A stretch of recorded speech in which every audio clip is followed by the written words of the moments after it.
Show is sponsored by Food City.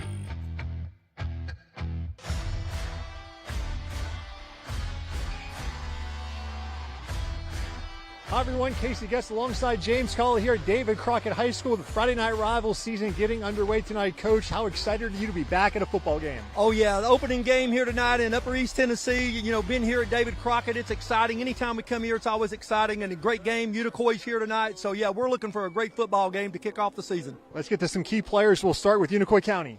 Yeah, first for Unicoi County, we have number 9, Blaze Rice. Last year he rushed for over 1,500 yards, scored 20 touchdowns. Look for big things out of him tonight. When they're on offense, he'll be running the ball. We might even see him get a pass out of the backfield. And for David Crockett, we're going to their senior quarterback, A.J. Wynn. Yeah, A.J. Wynn wears number 4. He's 6 foot, weighs 205 pounds. He'll be playing both sides of the ball tonight. We'll also see him at free safety. He'll be over there looking to pick off a pass. A 3-year starter at quarterback. Coach has got to be happy about that to run the offense tonight. A new line on both teams, so we'll see how it works out tonight, Casey. Keys to the game, we'll start with the visitors. What does Unicoi County have to do? Unicoi County, one of the most important things for them tonight is block for Blaze and block for passing. And so it's up front. It all happens with the offensive line tonight on offense. And on defense, they got a 4-3 defense. They're going to bring the pressure. They're going to shut down the running game for Crockett. How about for the Pioneers? What do they need to do to get the win, in your opinion? In the Pioneers, it goes back to the offensive line. They've got one guy back on the offensive line, but they got a big tight end at 6'6", 230 pounds. So look for him to get some passes in the flats tonight, up the middle. But they got to control the line of scrimmage as well. And on defense, they've got to stop the explosive play for Unicoi County. Unicoi County can beat you deep over the top. They got an all-state wide receiver out there in Hatcher. They got the Blaze in the backfield running the ball. So they got to stop the explosive play tonight to be successful.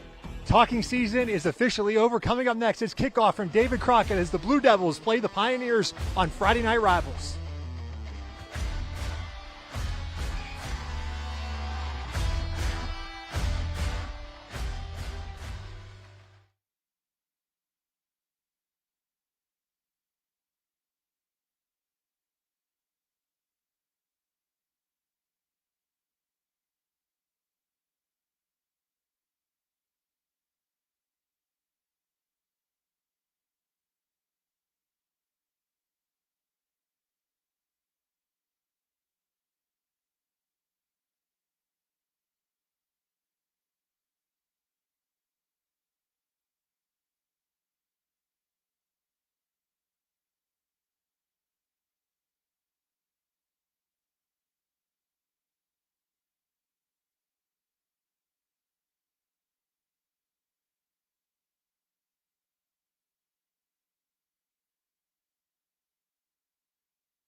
Toyota's Friday Night Rivals, presented by Powell Valley National Bank.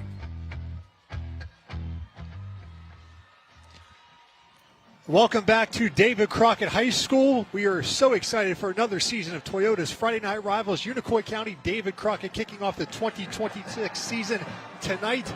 Here's a beautiful shot from our Sky 5 drone powered by Steve Huff Plumbing.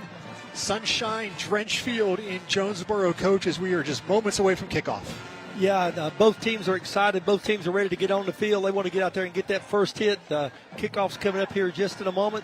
So yeah, everybody's fired up, ready to go, and they can't wait to the kickoff. The Pioneers already made their entrance into the field. Unicoi County just now getting to the visitor sidelines. Last year, these two teams played week one. Unicoi County won at home 27-13. When I talked to Hayden Chanley, the head coach of David Crockett, he said that is something definitely he will mention, and his guys that were here last year remember losing to the Blue Devils. They would like to rectify that this year.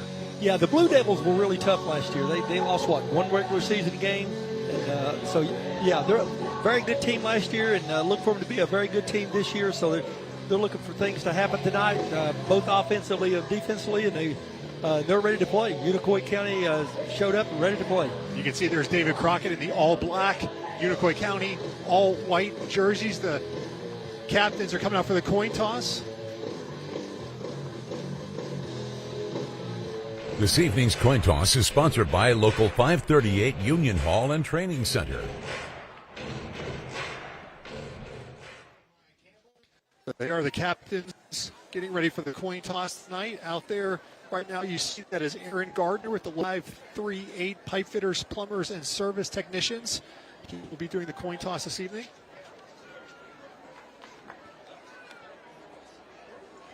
Of course, Unicoi County coach, they will get to call the toss. Tails. I'm gonna let it drop. What you want? Tails. That's state Tennessee. And yeah, it's head. Crockett wins the toss. You want the ball? You want the first? Crockett wins the toss. David Crockett won the toss, and they defer to the second half. So we will see this Unicoi County offense to start the game. That means we will see Gunnar Peterson, the senior quarterback for Unicoi County, that explosive offense first. Yes. Right here, Brock. He can throw the football. When he had an opportunity, when Jones was injured, and he came in there, I think he threw 4 touchdown passes that game. So I look for the ball to go in the air tonight. Rice is going to run, maybe a little play action, and we hit one of those wide receivers deep. Take me back to your days as a coach. What is it like? There's Drew Rice for Unicoi County, his 10th season as the head coach. What's it like for game one as the head coach? Oh, you're excited. The player's excited. You're excited. You want to see all that hard work that you did in the summer, all those 2-a-day practices, everything come together. Even though you've had 2 scrimmages, kickoff and game time, the scrimmages are nothing like it. Yeah, you're ready to go, and the guys are fired up and they want to hit somebody. Is there more anxiety in game one? I don't think so. I don't think I had the anxiety, but the excitement, yeah, definitely the excitement's there, and the fans are excited. Everybody's excited to get football season underway. There's Hayden Chanley, the 9th-year head coach of David Crockett. I said, it's hard to believe we've been doing this as long as you've been at David Crockett. He's like, time is flying by. Oh, it's crazy. And he's got to be excited tonight to have Wynn back at quarterback. I mean, you're talking about a guy, he was a 3-year starter, and they got size on the offensive line. They got speed. Both of these teams are pretty fast. Last year, we were here in week 2 when David Crockett played West Ridge, and A.J. Wynn got hurt late in the first half of that game. It was a 3-point game at that point. He did not play in the second half, and the game was over at that point. Yeah, West Ridge, they were just too strong. Too big, too strong up front, and they just lined up and unbelievable running the ball that night. It shows you, though, how important A.J. Wynn was to that football team. And one difference this year is he's going to play full-time defense this year as well. He did not play defense last year. Well, he's good. He's an athlete. He runs track. So yeah, you got a track guy back there, free safety. He's going to be reading the quarterback. He knows what to look for, and I wouldn't be surprised if he doesn't pick one off tonight. We're getting ready for the Toyota kickoff. Ruben Ibarra Flores will get the season started off here for David Crockett. He's a returner from last year. He made a field goal in this game we did last year for David Crockett, so he has a big leg, could be an advantage. And it is finally kickoff time in Northeast Tennessee to the 2026 high school football season. This ball down to the 3-yard line. Unicoi County is going to try and get it out to about the 25-yard line on the play. That was on the return, Isaac Acevedo for the Blue Devils. And here is Gunnar Peterson, the senior quarterback for Unicoi County. What a story, what he has been through in his personal life. His father passed away during Helene. He was working at Impact Plastics when he was a sophomore. Later that season, he got a win in the playoffs in relief of the injured quarterback Colby Jones. And then last year, he sat the entire season. It is his team now, and Drew Rice told me he cannot wait to see what he can do as the leader of this football team. And we will see here the first play of the season what the Blue Devils are going to do with here. They're going to throw it on first down. They're going outside. It's caught by Aiden Evely for a gain of about 7, 8 yards. Yeah, really, and what you didn't see on that was the block that Hatcher sprung him for him to get those yards. Excellent pass by Peterson to get it out there in the flats quick. There's the Unicoi County offense. They have their top 3 receivers back from last year, Hatcher, Lanningham, and Evely, and then Blaze Rice, who we saw last year in the regular season finale run wild against Johnson County. Yeah, I think he had maybe over 200 yards in that game and, over 1,500 yards for the year. So, yeah, we're going to see him carry the ball tonight. Unicoi County going to stay with that same formation. 2 receivers at each side, way beyond the hash marks. Just 7 in the box, and it's going to be a run up the middle, and it's going to be a loss maybe, or no gain, maybe even a loss. That black shirts were everywhere, led by David Crockett. Up the middle was Braden Stutz. Yeah, that might have been a little surprise there on defense. They were like they had the linebackers stacked behind their linemen that time because they were double splits on both sides. So one guy had to walk out, and they left it stacked in there and nowhere to run. Here's the David Crockett defense. It is now 3rd and 1 for Unicoi County. They're going to stick with that same formation. Those receivers, that's watching like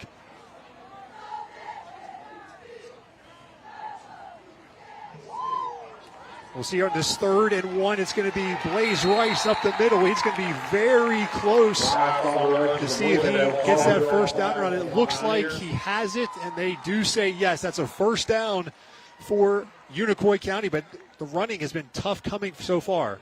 Yeah, Carpenter there in the middle. He was playing noseman that time. You could see right before the ball was snapped, he shifted and went over and had a little slant going on there, made him in the hole, but he was able to lean forward there to get a first down. So we got 1st and 10 going here. Ball's at the 35-yard line. This will be the 4th play, same formation, all 4 plays. This is like Tennessee, what the Vols do on Saturdays here, how far those wide receivers are spread out. Just 7 in the box, and it's going to be a throw to Peterson out to the wide. That's going to be complete out across the 40-yard line. That was just a great play out there. Lanningham, number 7, same thing happened on the other side. Really, really good block. You'll see a block coming up here, and once he gets on that cornerback, he's got him, and then he cuts up the field there. Big yardage on first down. Tanner White on the catch. It's now 2nd and 5 from the 40 for Unicoi County. First time we've seen this formation, just 3 receivers on the bottom, 1 up top. Peterson going to roll out to the right. That's caught by White at the 45-yard line. That'll be really close to another first down for Unicoi County. Yeah, Peterson did an excellent job that time. They were stunting the linebacker. He came up hard, but Peterson just kept on rolling out, was able to get away from him and get it downfield there for close to a first down. That will be a first down for Unicoi County, a Toyota first down. The ball's at the 46-yard line, so they gave him some forward progress.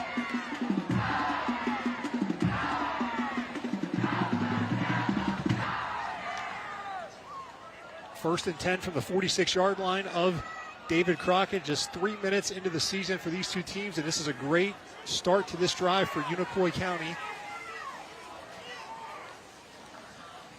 Staying with 4 receivers, Rice up the middle. Blaze Rice going nowhere. It's Stutz again for the Pioneers. Yeah, Callahan was playing outside linebacker. He had the slot receiver that time, and he came off of there and got him in the backfield. One of the guys that got him in the backfield.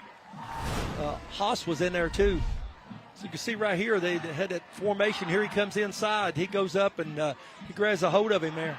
Yeah, Braden Stutz. Also Caleb Callahan on the stop for David Crockett. A gain of 1. It's 2nd and 9 for Unicoi County. 3 receivers at the top of your screen, 1 at the bottom. Peterson's going to look right. Some pressure up the middle. That one is complete. For the first time, Avery Hatcher, who last year was the first player ever in Unicoi County history to have over 1,000 yards receiving in a season. Oh, and I know that Coach Rice has to be happy to have him back, and Peterson throwing him the ball, and you can see right there the combination works. They've been playing together since elementary school. So, yeah, that's and playing games there in the middle. You can see a linebacker stunting there, but Peterson was able to get rid of the ball. That was a very tight spiral there by Peterson as well. Very tight, and he got it in there in a window that was very small. cornerback come up and made a great play that time. A very surgical drive here by the Blue Devils to start. They're just picking up 4 or 5 yards every time they put the ball in the air and just getting enough out of the ground game from Blaze Rice. We're going to have a delay a game penalty. The first penalty of the season is going to be delay a game. You expect that early in the season? Yeah, that's a killer, though, because Peterson's looking at that 25-second clock down there. I think they might have changed the play. Or, I don't know if it came in from the sideline or what the decision was. You can see the coaches out there talking about it, and they're not happy about it. And so, yeah. So it was a delay game, so it'll be 1st and 15. Ball is back to the 48-yard line of David Crockett. We'll see the first minor mistake of the game by Unicoi County. If they can overcome that here on 1st and 15. And we have another flag. Looks like it's going against Unicoi County here. David Crockett was pointing that away. Dennis Brooks is our head referee tonight. They might be pointing the other way. They're saying reset the clock. Our first discussion of the season among the officials. Yeah, they're gonna get this figured out here. Here comes the call. Late game, offense. 5 yards. What? So Unicoi County loses that argument. Back-to-back delay of game penalties. They got up to the line pretty fast there and called that play. I don't know what happened there. We'll see when they signal the 25-second clock to go here. So that's something you don't see very often, back-to-back delay of game penalties. So now it's 1st and 20 for Unicoi County. They're back in their own territory at the 47-yard line. Peterson going to roll left here on 1st and 20, back across the middle. It's complete at the 40.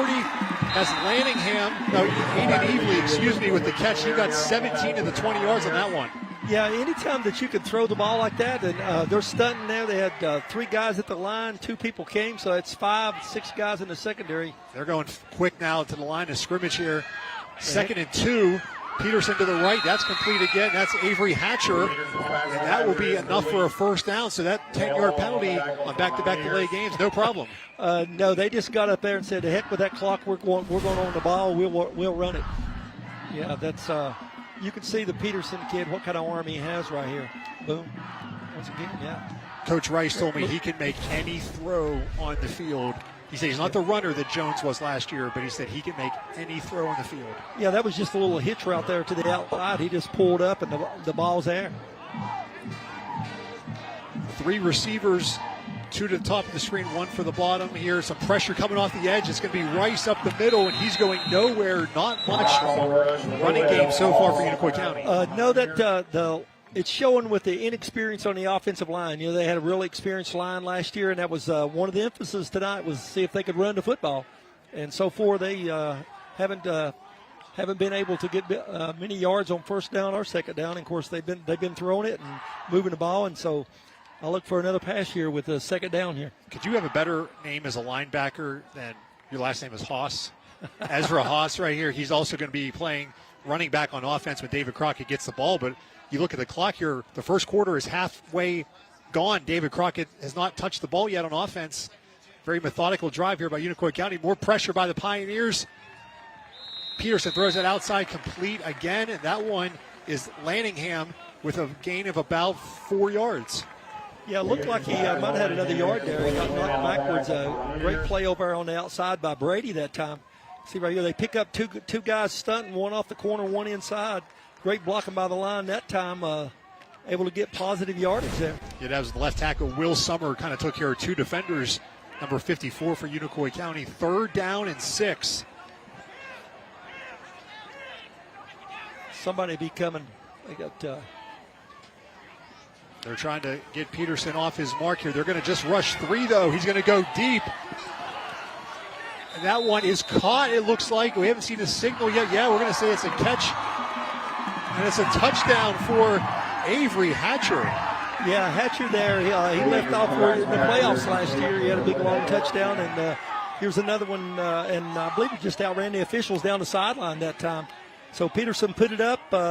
Hatcher was able to beat his man, caught the ball, got into the end zone, put the first score on the board tonight. You couldn't ask for a better start to the season for Unicoi County. A 27-yard touchdown from Gunnar Peterson to Avery Hatcher.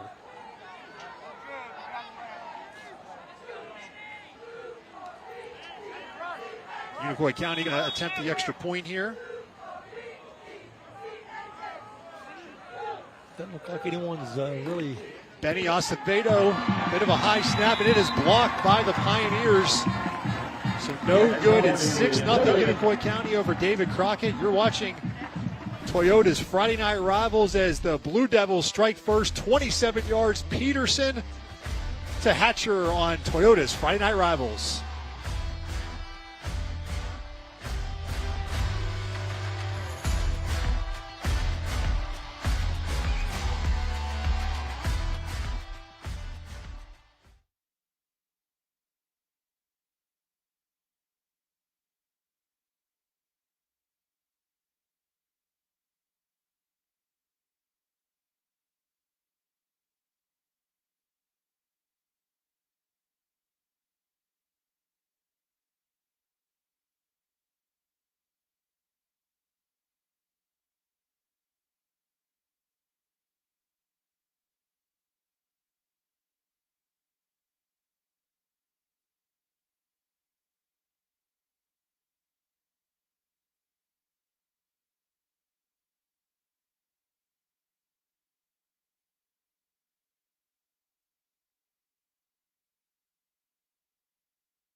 Your Mountain Area Ford dealers are proud to recognize our News 5 Sports Scholar Athletes of the Week, celebrating excellence in academics and athletics. All Scholar athletes have the opportunity to compete for a $5,000 scholarship to be awarded at the end of the season.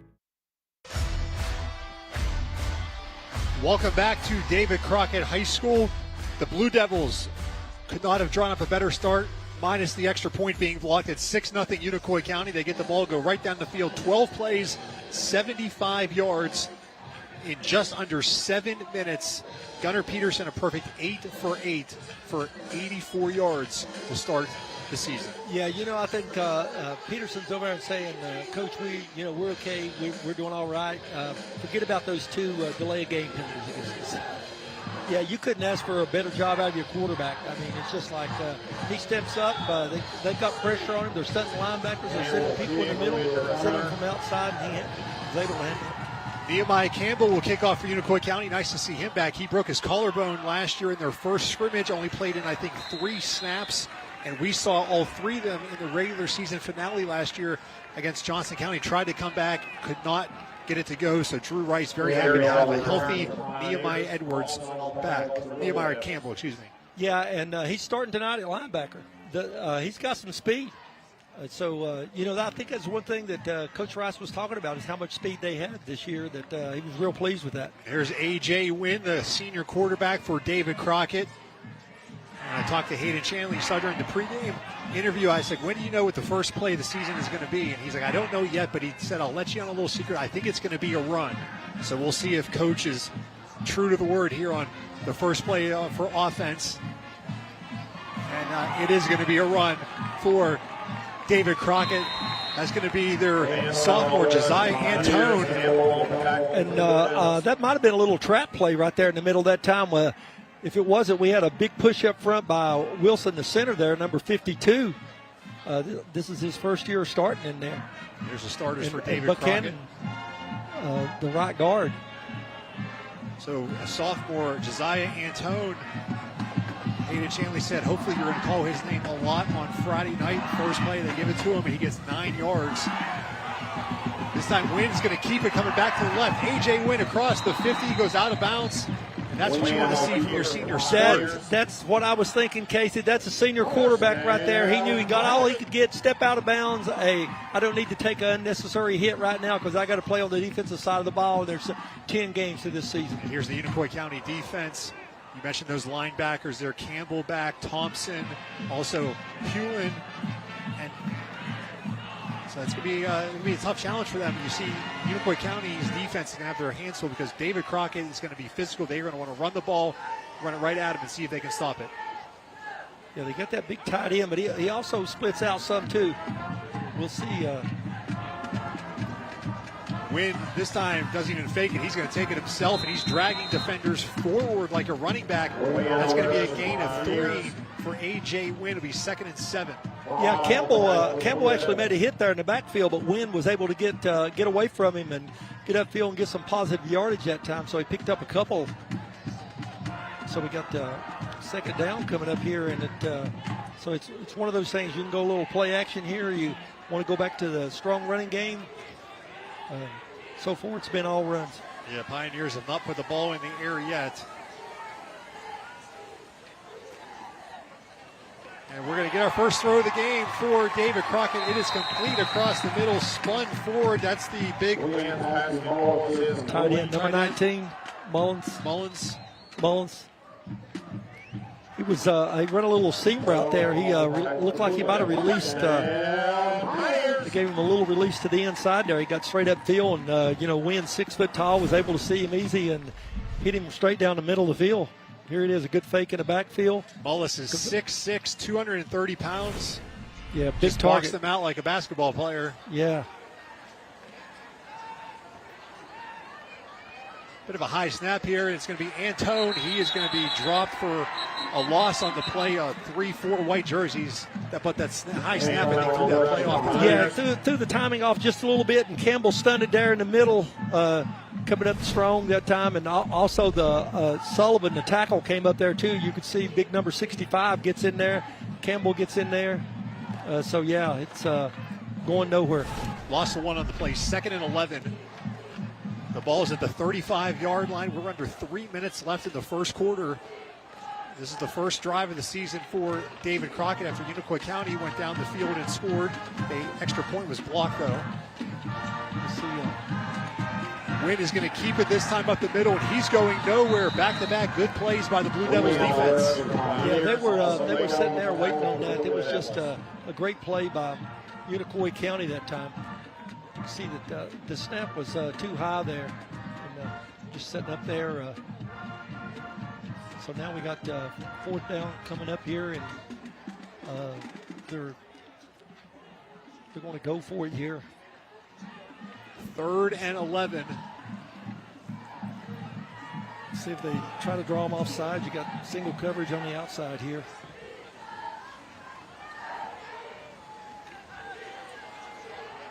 Wynn's looking to the right. That one is going to be incomplete. So now it's going to be 4th down. The ball's at the 35-yard line. You're kind of in no man's land right here. I mean, probably too far for a field goal, but probably too close to punt it. Yeah. It's one of those things. They might try to punt it to go inside, but I think we're going to see another pass play here. That last play looked like the wide out on the left side. They're going to bring in Ruben Ibarra-Flores for a field goal here. This will be a 52-yard field goal attempt. He's got the leg for it. Yeah, he's got the leg for it. Coach was talking about he kicked like 47 in practice. I'm sure he's kicked to 50, and the coach just wasn't on the field. Just my guess. I don't know. I know how kickers. They different world. A 52-yard field goal attempt by Ruben Ibarra-Flores. The kick is on a good line, but it is going to be short. So the long field goal from 52 is no good. We're going to take a timeout here on Toyota's Friday Night Rivals. Unicoi County gets the ball when we come back.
Financial literacy is sponsored by Northeast Community Credit Union. Wire investment fraud is on the rise, and it's hitting people right here at home. Every day, scammers are out there trying to convince you to wire money based on lies and promises that are simply not true. They say you'll get quick returns and huge profits with no risk at all. However, that is simply not true. And the numbers tell the story. According to the FBI's IC3 report, in 2023, Americans lost over $4.5 billion to investment scams. Fast forward to 2025, and that number has exploded to over $8.5 billion. Investment fraud is now the #1 driver of cybercrime losses. So how does it start? Let me give you the most common setup. Friend of a friend referral. Scammers dig through your social media, learn who you know, and claim your friends or family are investing with them. Now here's how you protect yourself. Look for red flags like wiring money to a third party or returns that sound too good to be true. Slow down and do your own research. Don't rely on information someone else gives you. Ask questions. Any legitimate business will welcome your questions and your concerns, because at the end of the day, your money, your future, and your peace of mind matter, and slowing down could be the difference between a smart decision and a costly mistake. If you have any questions, please contact us at Northeast Community Credit Union, your community's credit union.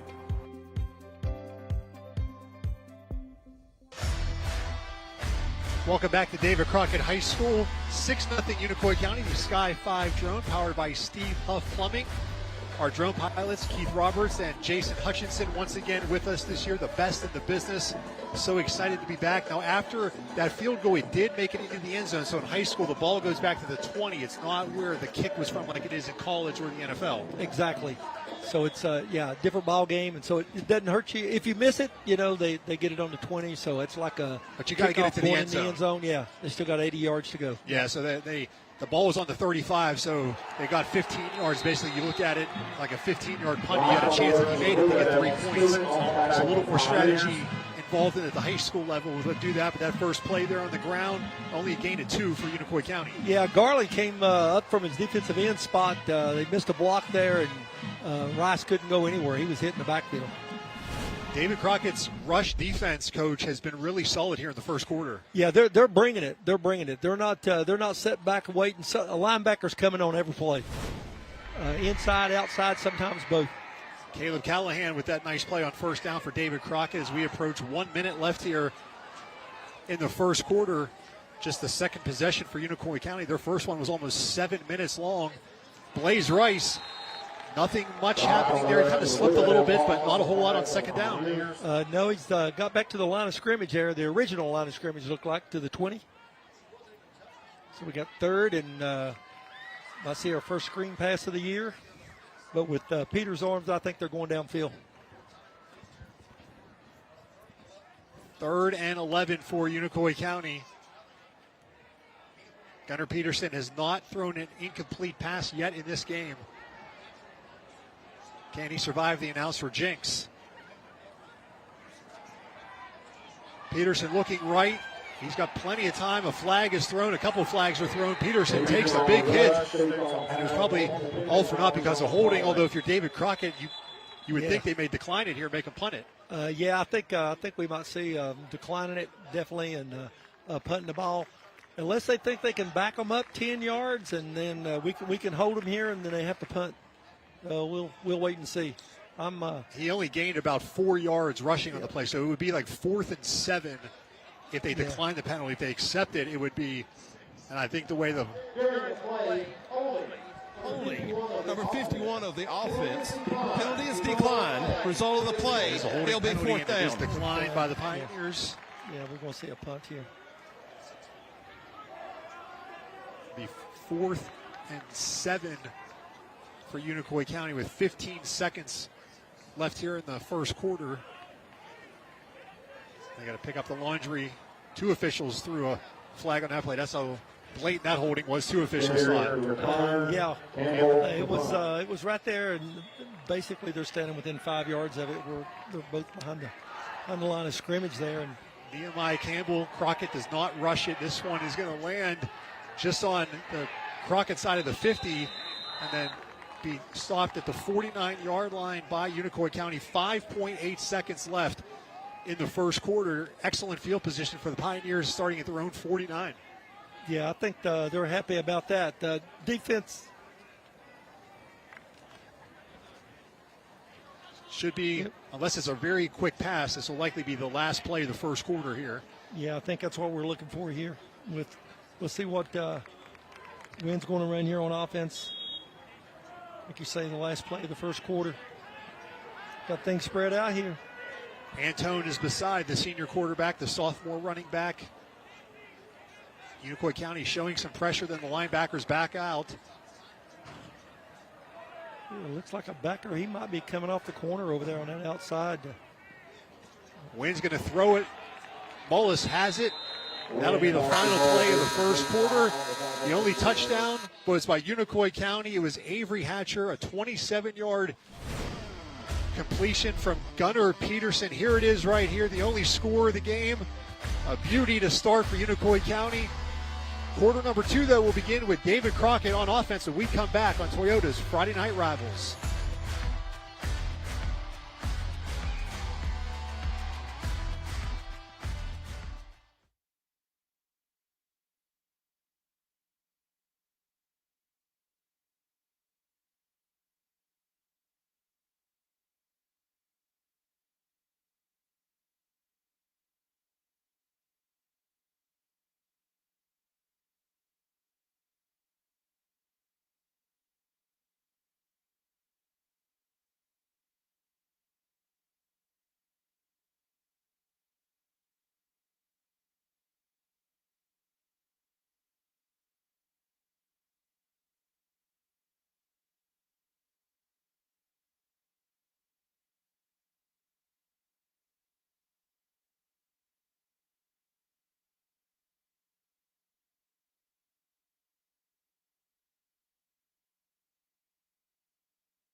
Toyota's Friday Night Rivals, presented by Powell Valley National Bank.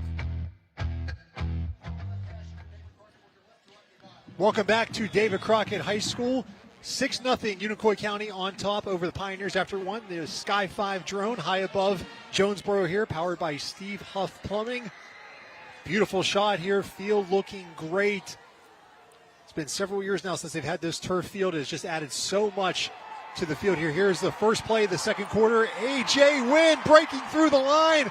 A.J. Wynn's going to take it all the way for the touchdown. What a way to start quarter number 2. Yeah, I think when we see this again, it might be a little track play there. He was able to get free at the line of scrimmage and just ran away from him. Once again, he ran track.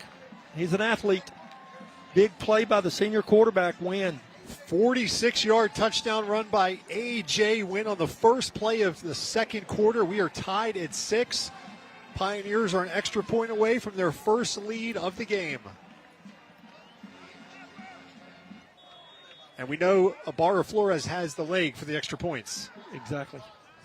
He just missed a 52-yard field goal on the first possession. This one should be a chip shot for him. And that one is up, and it is good. David Crockett takes a 7-6 lead, 12 seconds into the second quarter. A.J. Wynn showing the speed there on that 46-yard touchdown run. We'll show you one more time as we head to break here in Jonesboro. What a blast for the Pioneers. Number 4 finds the end zone for 6.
Toyota and your local Toyota dealer are combining resources to support our area high schools. We stand together as community partners for our high school athletes and their families to help schools and students get the most out of their high school years. Toyota is proud to join News 5 WCYB, Fox 39 WEMT, and Tri-Cities CW to provide each host team with a charitable donation to their school. Proudly presented by Toyota and your local Toyota dealer. Tonight's donation goes to the David Crockett Pioneers.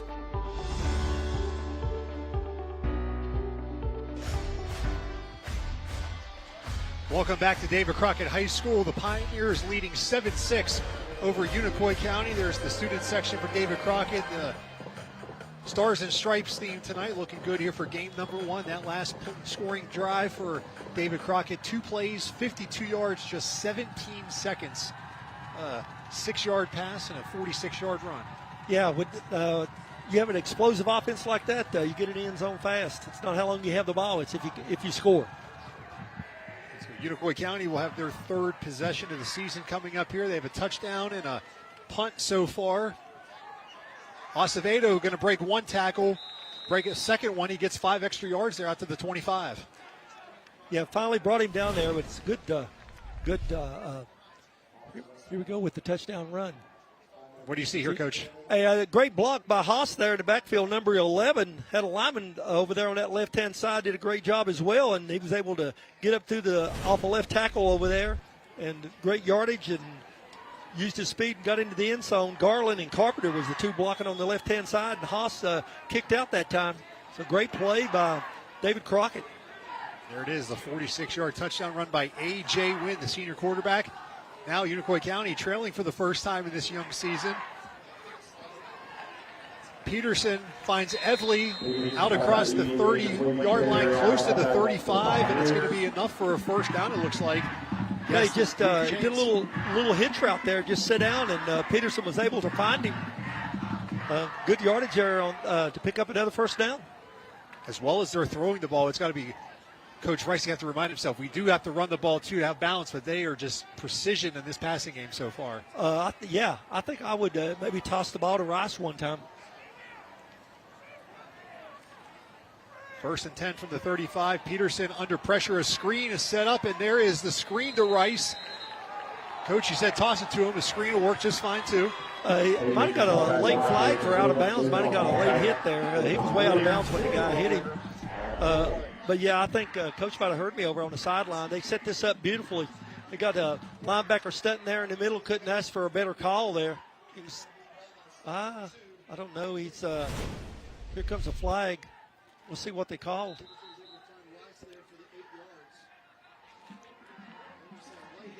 Blaze Rice, the senior, not much success running the ball so far, but on a screenplay right there, he had a nice gain. Still waiting for an official signal on that penalty flag. Following a play, late hit out of bounds. Personal foul, number 5 on the defense. 15 yards from the end of the play. Result of the enforcement is first down for Unicoi County. That'll put the ball at the David Crockett 42-yard line. Yeah, now you can pretty much open up your playbook and whatever you want to. They got trips over on that right side. This seems to be one of their favored formations. This is an offense that doesn't need a free 15 yards. No, that's you don't need to give them anything tonight.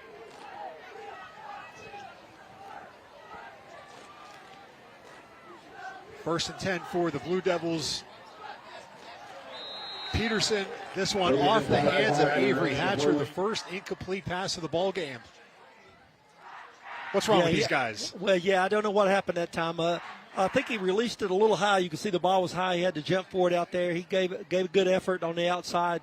But like you said, the first incomplete pass, and the clock finally gets stopped here in the second quarter. We've played just over a minute here in quarter number 2. 7-6. David Crockett on top of Unicoi County. Going to stay with 4 receivers here on second down. It's going to be a run for Rice. And he's going to be brought down for a modest gain on the play. That's going to be Braden Stutes on the tackle. Yeah, and what happened that time, Peterson carried out his fake, and you could see the linebacker. He's going out through there with Peterson. He doesn't know Rice has the football on the inside. He was able to get up there and get some positive yardage there on first down on that right-hand side. Over there blocking for him. Looked like it was Turry and Simmons, the right guard and right tackle. 3rd and 6 for Unicoi County from the 38-yard line of David Crockett. 4 receivers.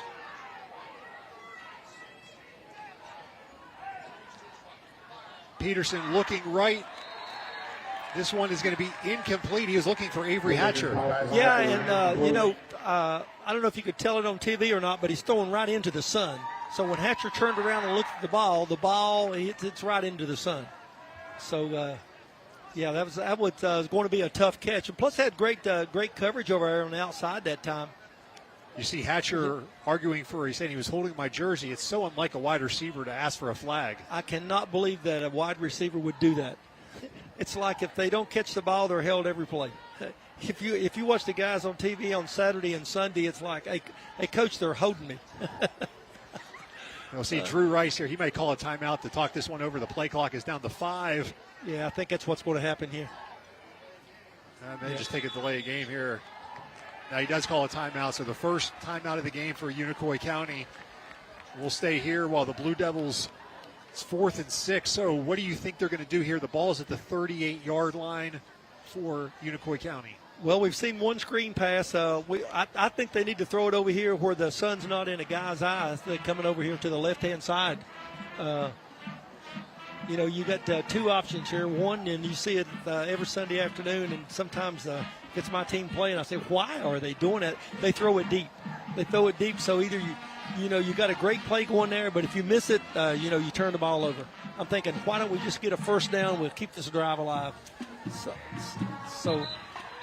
So next week, Coach, we're going to be at the brand new Southern Gap High School in Buchanan County, Virginia, as they host Ridgeview. Cannot wait to be up there. Hey, there's going to be some excited people. That's going to turn into a rivalry. I mean, you got Buchanan County against Dickinson County there, and you're going to have that place is going to be packed next Friday night, and I know it's going to be a really good ball game. It's going to be exciting to be up there on top of the mountain. Southern Gap, of course, they're opening the season tonight, playing a Week 0 game against Holston, but that'll be the season opener for Ridgeview next week, so can't wait for that one. But we got a good one here tonight. After the timeout, Unicoi County going to go for it on 4th and 6 from the 38-yard line. Peterson is looking off to the right, across the middle. It is caught. It is complete. That'll be enough for a first down. That one goes to Tanner White. What a play on 4th and 6. Yeah, if you see White here, all he did, we just did a set-down route in the middle of the field in front of the safeties. It's just a beautiful executed pass play. He had a little drag coming underneath that time by Lanningham, but he was just jogging across the field, and Peterson just wait till he wide open in the middle. Linebacker split out, and so you got a first down. It looked to me like Peterson started looking at the right, so he was not staring down White, which obviously the defense is going to watch the quarterback's eyes. Exactly. Got in right behind the linebackers in front of the safety. Blaze Rice on first down. He's going to run that off the right side, but he's going nowhere. Once again, that run defense for David Crockett has been on it tonight. Antone, he has some good plays on offense. There's a good one on defense for the young sophomore linebacker for the Pioneers. Yeah, he read that all the way, and you can watch the linebackers. They're flowing to where Rice goes. If Rice is headed to the right side, both linebackers, if they're not stunting, they're going to the right side. And that time, Antone's was all over it from the get-go. So there's no gain on that play, brings up 2nd and 10. But, 2nd and 10 is not a big problem when you have a quarterback like Peterson and the receivers they have. They've been able to pick them up so far tonight. Been stopped one time. Ball's at the 28-yard line. There was no gain on that play, so 2nd and 10 for Unicoi County.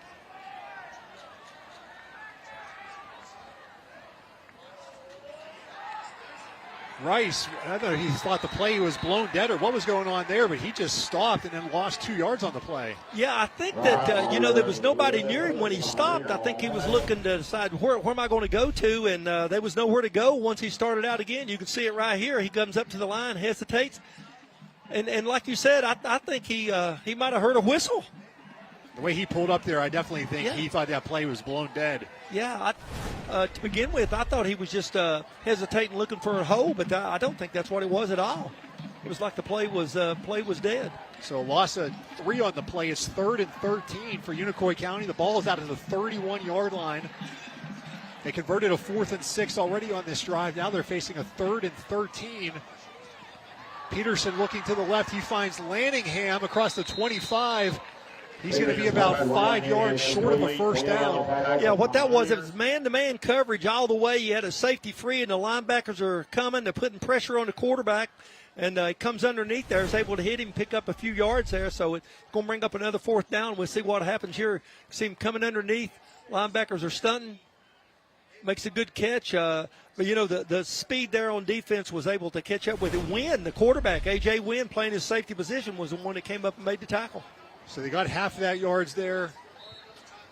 This is the 10th play of the drive, and we have another timeout by Unicoi County. That's their second of the first half before another 4th and 6. So we pick us another pass play here. We'll be right back after this timeout to see what Unicoi County does on another 4th and 6.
Your Mountain Area Ford dealers are proud to recognize our News 5 Sports Scholar Athletes of the Week.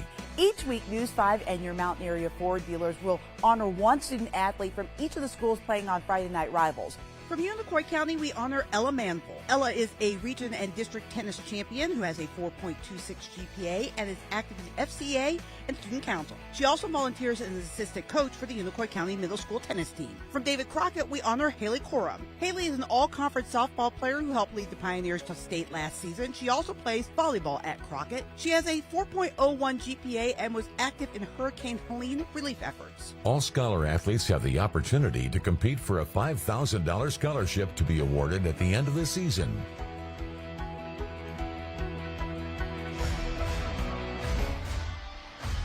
Welcome back after that timeout by Unicoi County. Their second of the half, the Sky 5 drone powered by Steve Huff Plumbing. It is 4th and 6 for Unicoi County. They've already converted one of these on this drive. They need to do it again here to keep things going. Man in motion. Peterson looking to the right.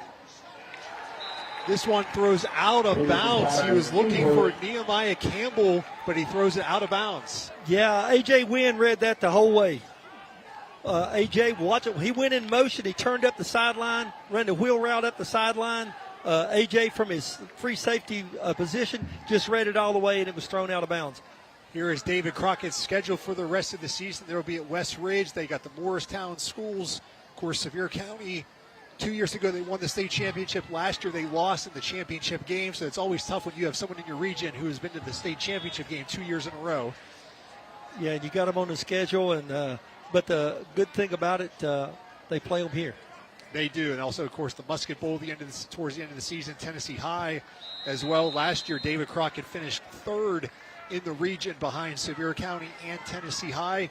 If you finish in the top 2, you get a home game in the first round. So that was something David Crockett did not do last year.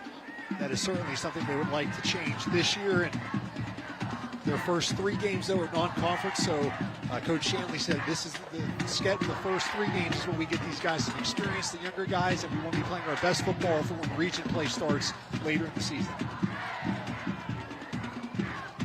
There's just a gain of 1 on that first down run for David Crockett. Pioneers leading by 1. A.J. Wynn's going to keep it here on second down. He's going to break 1 tackle, but get brought down by White. Yeah, slow getting up there. That's what we used to call a 16 double trap right, and you can see both linemen pulled that time, had a great opening there, and he cut it upfield. A little slow getting up off the ground. Sideline warning on the defense. Sideline warning against Unicoi County.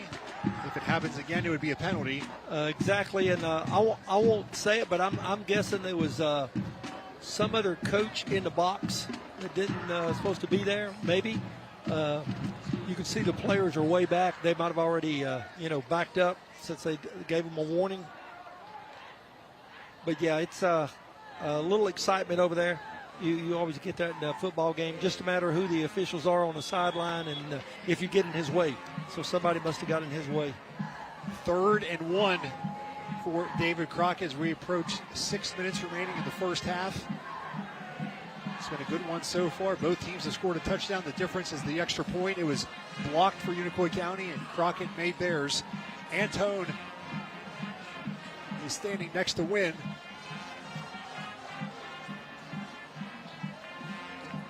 Antone up the middle on 3rd and 1, and he has enough for the first down. That'll move the chains.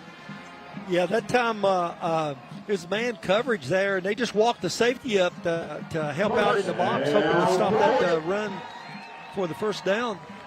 Unable to do it, and so David Crockett moves the chains. New life here with 4 more plays. The biggest plays we've seen tonight out of Crockett's been 2 runs by the quarterback. Both of them have been like a trap play. First one was to the left, and the last one to the right. They've only attempted 2 passes. Both of them were to their tight end, Mullis. Pioneers are going to spread it out a little bit here. 4 receivers, and it's going to be Antone up the middle, breaks 1 tackle, but Nehemiah Campbell in there to bring him down. Yeah, he was actually hit at the line of scrimmage that time. I thought that then he great spin move and got away from the tackler. So he was able to pick up positive yardage on first down. You can see right here. I really don't have a 51 on my roster for Unicoi County. Well, you got a 51? That makes 2 of us. Do not. Okay, you want to go with the closest guy to it, number 52, Rice? So, yeah, they got a jersey on us we don't know about. That's been known to happen a time or 2 in high school before. Wynn's going to keep it here. Not much happening on that play. This time for Unicoi County. On the stop, that one was big 65, I believe. That was Brian Sullivan. Yep, big guy over on that left-hand side. Right-hand side of the defense, left-hand side of the offense. It'll be 3rd down and 5. If it holds true to what's happened so far, we might see another catch by the big tight end there, number 19. Mullis, he's a big guy. And the last time they got him on that little seam route there. He's going to have man coverage. Safety's walked up. Oh, my goodness. Wynn across the middle to Mullis. He's got him. Wow. Across the 40, breaks a couple tackles, and he is someone you don't want to arm tackle at 6'6", 230. Yeah, they ran that seam route again there, then straight down the middle there. And, he might have checked off to that because, like I said, the safety was walked up there. All he had to do was get inside. You'll see right here on the replay, he just got inside the corner there. He's wide open. It's like Coach and Wynn says, hey, we'll take that again, baby. Yeah, big play there. Big play. Colton Mullis has been a big weapon here for David Crockett. 3.5 minutes left in the first half. Ball's at the 34-yard line.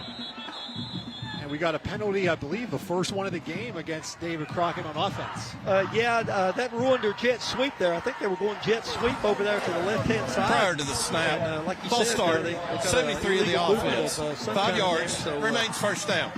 But, that messed that up.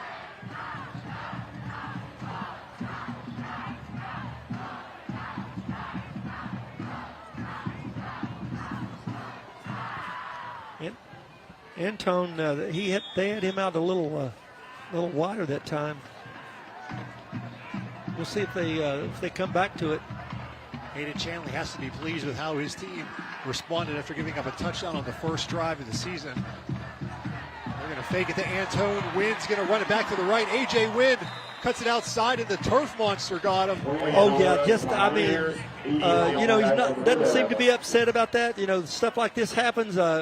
Great attitude there out of the quarterback. He got tackled by the shoestring, and I used to say sometimes there, guys, man, you got to watch out for those night crawlers.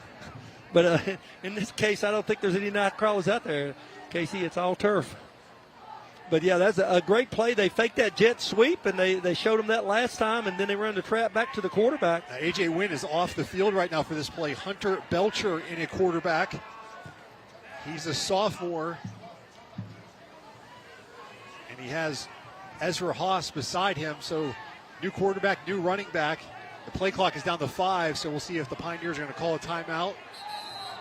And they will with 2:18 left here in the first half. Coach, he talked about it, that maybe that he would be giving another quarterback a chance to play tonight, maybe 2 or 3 series. So this could be it right here, giving Wynn a rest after a run and bringing in your sophomore quarterback. Here's the Unicoi County. We'll look at their schedule for the 2026 season. Of course, after tonight, they're going to go home for the first time. They're going to open up the season next week at home against Northview Academy. Then they have a big game in week 3 against Gatlinburg-Pittman, who went to the state championship game last year. That game, when they played in Irwin last year, came down to the final play of the game. Gatlinburg-Pittman won. Then another big one will be Happy Valley. Of course, that is a non-region game, but you figure this region is going to come down to that week 3 game between Gatlinburg-Pittman and Unicoi County. I think that's what happened last year. Yep. After that loss, they ran the table the rest of the regular season and into the playoffs. Well, maybe the backup quarterback was just going to come in to give him a breather because they called a timeout. So he Wynn's back in. He just maybe needed to catch his breath. Belcher got out there and didn't ever get to snap the ball. Yeah, we got an empty backfield this time, looks like. 2:18 left, 2nd and 4 for David Crockett. Ball's at the 28-yard line of Unicoi County. And Wynn is going to go student body right on this one all the way, but Unicoi County ready for this one. Here comes a late flag, though. Yeah, really late coming in there as far as a holding penalty on the run. Wynn a little slow to get up here, too. Yeah, Wynn's not getting up real fast. 2 times in a row he didn't get up real fast. Even he came off the outside there, number 10, to make that tackle, to make the hit in the backfield. During the run, holding number 56 of the offense, 10 yards to the previous spot, remains 2nd down. Unicoi County says let's back them up from the goal line there. We'll give them another down, but we don't want them any closer to our goal line. That's the 2nd penalty on David Crockett on this drive. It was sort of a late holding call there. He was already getting hit. And I don't know what happened. The Belcher is back in the quarterback. So we'll see if they snap it here on 2nd and 13. The play clock is at 16 seconds, so it looks like Belcher will get his first snap of the season here. Haas is going to run it. His first carry, Ezra Haas, down to the 25 here. Yeah, that play was designed to the left side. They sealed off the defensive lineman, and he just he heads to the left, makes a really cut back here to the right, sees daylight, turns on the jets, gets outside. Great tackle in open field there by Evenly, I believe. Yeah. 3rd and 1. That was a huge play there on 2nd down. And also remember, David Crockett, they will receive the second half kickoff here. They deferred. They won the toss. So if they could put some points here as Wynn is back in the game, they would also then get the kickoff here if they are running this clock down under 90 seconds. Haas on 3rd and 1, and it is going to be close. Looks like it's going to be 4th down, and it is going to be 4th. For David Crockett, though, maybe not the worst thing in the world to let that clock run where you got 2 timeouts, plenty of time. Yeah, you got to go 25 yards. Yeah.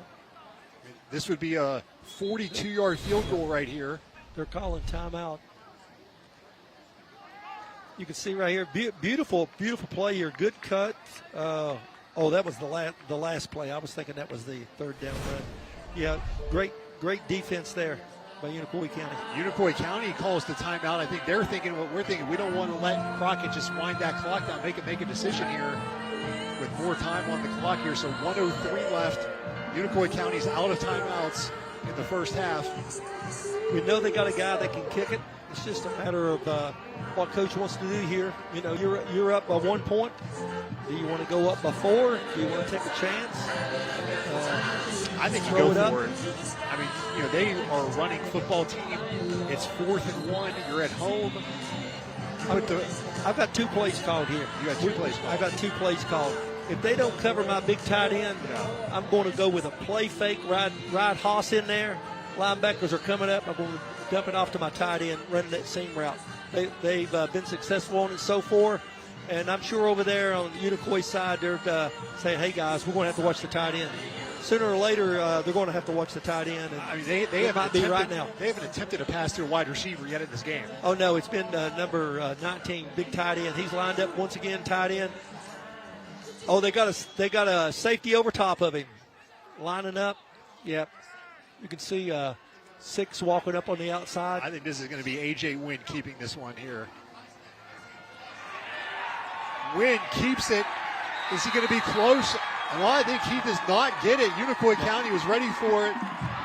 Yeah, we had a stun on there on the inside, and it was just no go there for David Crockett that time. Campbell, the crowd that made the trip from Irwin, pumped up for their Blue Devils with a big stop on 4th down. They get the ball back with just under a minute left. Here it is, maybe a bit of a high snap. See, Campbell studded there in the middle, number 3. It's great to have a linebacker like that. He was all over it in the backfield. Nothing happening there. Yeah, Campbell, and then also Jack Swinehart. Yeah. Also helping make sure Wynn did not get that first down. Nehemiah Campbell making a big impact here on defense. Now let's see what Unicoi County offense, they look great on the first drive. They haven't been able to score since then, though. The ball was snapped. Peterson wasn't really ready. He's going to throw that one away, and look at Gunnar Peterson was not ready for that one. I think they're wanting a lineman downfield, but I don't think a lineman really got downfield. That was a busted play, and I think that was a smart play by Peterson, just throwing it away there. And we'll live a new day. 2nd and 10. It did stop the clock, but they'll get that back running here. You see Gunnar Peterson 12 for 16, 119 yards, 1 touchdown in the first half. This is his first start since the first round of the playoffs when he was a sophomore. Peterson out to the right. He's under pressure. That one incomplete. Yeah, just overthrown pass there. Actually, really good coverage out there. Once again, he might have just been throwing that away. Yeah, I think that might be the case. The defense, I think they're putting a little more pressure on them coming up, not giving them the biggest cushion, so the guys aren't open as much. So now we're looking at 3rd and 10. David Crockett now, they have 2 timeouts, so they've only taken 14 seconds off the clock in these first 2 plays. So they need to get a stop right here, and you might see them go for blocking the punt with 42 seconds left. Not much time to score unless they have a big return. Let's see what happens here. They've got it spread out again. Peterson once again to the right. Now he's going to go back across the middle. That one is going to be caught. It's caught on the play by Lanningham. He's down inside the 20, all the way down to the 16-yard line. What a throw. What a catch by Alex Lanningham. Yeah, Lanningham there. He was just able to get behind the safety. You're going to see what they're going to do right now. They're going to spike the ball right here. They're just going to spike the ball. They haven't started the clock yet. The chain gang is not even close to the... Waiting on the chain gang. Now they're speeding up over there with the chain gang. They're getting set. Refs have motion for them. Get on down here, guys. The players are a little faster than the chain gang. Oh, yeah. The players, you can tell they practiced this many times. You see Peterson making the motion. We're going to see yep, it's kill. Mayday kill right there. 2nd and 10 here after that big 3rd down conversion. And, boy, that really flipped the field for that one play. It's totally different now in the half. You know, you've got David Crockett's got 2 timeouts, but they're wanting that clock to run right now. Unicoi County doesn't have any timeouts. You can see right here, great protection, giving him time to throw right down the middle, gets behind the safety. Get makes behind a great Wynn there. catch. Good tackle to bring him down there at the 15-yard line. Inside the Toyota red zone is Unicoi County. 2nd and 10. Peterson off to the right. He pump fakes again, throws it low. That one is incomplete. They say incomplete with 23.4 seconds left. Yeah, looked like he ran a little curl pattern there on the inside that time. Peterson zipped the ball in there, couldn't hold on to it. But that was a smart play. You know, you'll see that a lot now. Quarterbacks throwing it low in there so the linebackers can't get a hand on it, and the secondary corners can't come up and get it. You see Lanningham there, number 7. They're trying to stretch his calf out there. First game, often you see some cramping, maybe especially as the game goes on. You know, I know it's hot. It's real hot out there, but they haven't given a timeout for a hydration break. Sometimes they do that, especially early in the season, first 2 or 3 games. Peterson, he is sacked 18 by seconds. Mullis. Now they got to do a fire drill here for a field goal potentially. Yeah, they've got plenty of time. Well, If it's they just 4th don't down. They panic. can't spike it. Oh, no, they got to go for it. They got to go for it because it's 4th down. Peterson has time here. The play clock is down to 3. They get it off. Peterson He's going to throw it in the has end zone. time. Yes, He's Hail going to Mary throw it time. up. It's going to be a jump ball. He throws it up in the back of the end zone for Hatcher. It's incomplete. He goes down to the last second of the half. And that is how the first half ends. What a thrilling finish there. Great defense back there, all the way back in the corner of the end zone that time. That was White, the safety, the other safety over on the other side. David Crockett on top 7-6 as they break up a Hail Mary pass on the last play of the half. Christian Brady on the side. We're joined now by Hayden Chanley, head coach of the Pioneers. Coach, you give up a touchdown on the first drive on defense, but how did you like how your team responded after that? Man, I really like how we responded defensively. Really felt like we've taken their run game basically away, made them one-dimensional. Unfortunately, we give up a big play there and had some unnecessary stress. We just can't fall asleep. They're going to double move us. They're going to do things like that. We're doing really good in the run game. We just got to prevent big plays.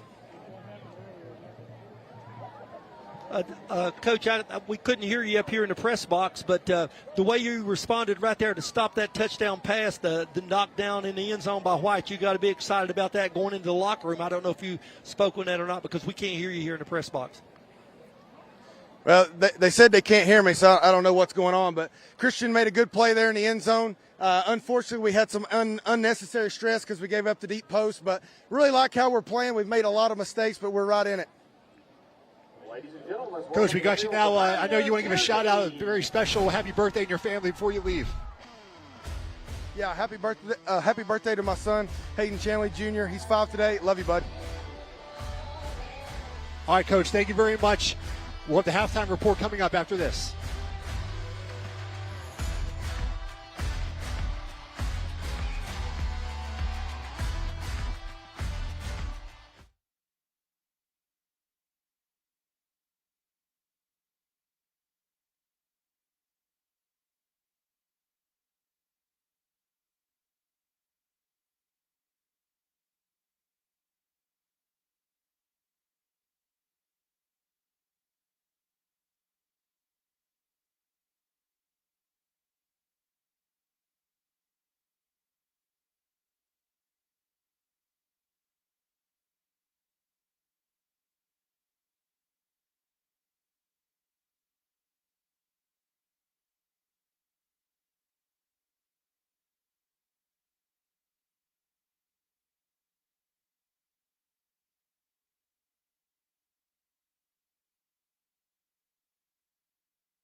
Welcome back to David Crockett High School. It is halftime here on the first Friday night of the high school football season. The Pioneers leading Unicoi County 7-6 at halftime. Time now for the Powell Valley Bank Eastern 8 feature.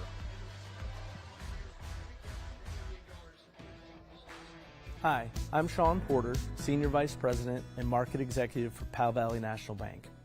As a community bank, we believe strong communities start with strong neighborhoods and a place to call home.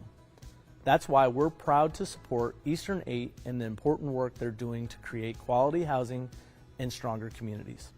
Here to tell you more are Sherry Trent and Mindy Bowman. At Eastern 8 Community Development, we believe a strong community starts with a place to call home. For more than 25 years, Eastern 8 has worked across Northeast Tennessee to create and preserve safe, quality housing.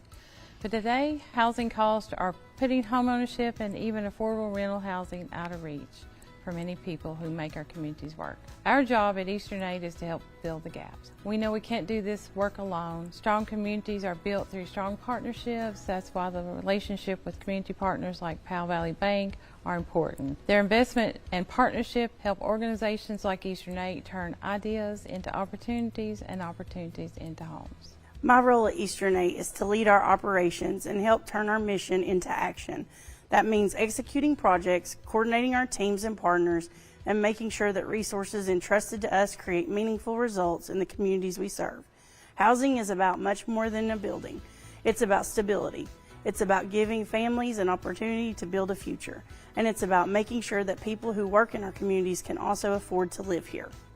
At Eastern 8, we're working every day to make housing attainable across Northeast Tennessee. And with partners like Powell Valley Bank, we're building stronger communities, one home and one family at a time.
Tonight's School Spotlight is brought to you by your local Toyota dealer.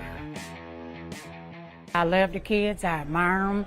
I cry with them. I laugh with them. I want to spank them sometimes, but I enjoy them, and I love them just like they're my own. I'm glad to see them back, but when they start making messes, I want to, what is it? Be nice, but they're all good kids. I wouldn't trade them for nothing and nobody in the world. I've been here, I graduated in 1980, and then I come back in 2008, so I've been here since 2008. When I come in, I do what I need. I go around and do my morning chores. I call them my morning chores. And then at lunchtime, everybody, we pitch in to do lunch duty and everything. And Then I stay over about 4 hours at night, just to help the night people out too and clean and everything. But everything around here is good. They all come to me. They need me, and I try my best to help them. When I'm in the stores, hey, Mama, hey, Mama, hey, Mama, and people's like, and I said, oh, those are my kids at Crockett. I think the Lord did put me in the right spot, yes, and I think it's a calling because I enjoy it. Because if I didn't, I wouldn't do it. Kids, the only thing I want y'all to know, I love yous, I care about yous, and I want y'all to focus, stay in school, be respectful to your teachers, and I know y'all can, but just be respectful. And I love you guys.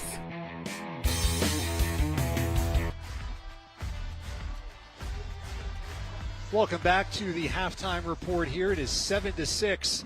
David Crockett on top of Unicoi County. The Sky 5 drone powered by Steve Huff Plumbing flying high above David Crockett High School. Beautiful shot right there. Thank you to Keith Roberts and Jason Hutchinson for flying our drone once again this season. Time now for the UVA Wise Educator Spotlight.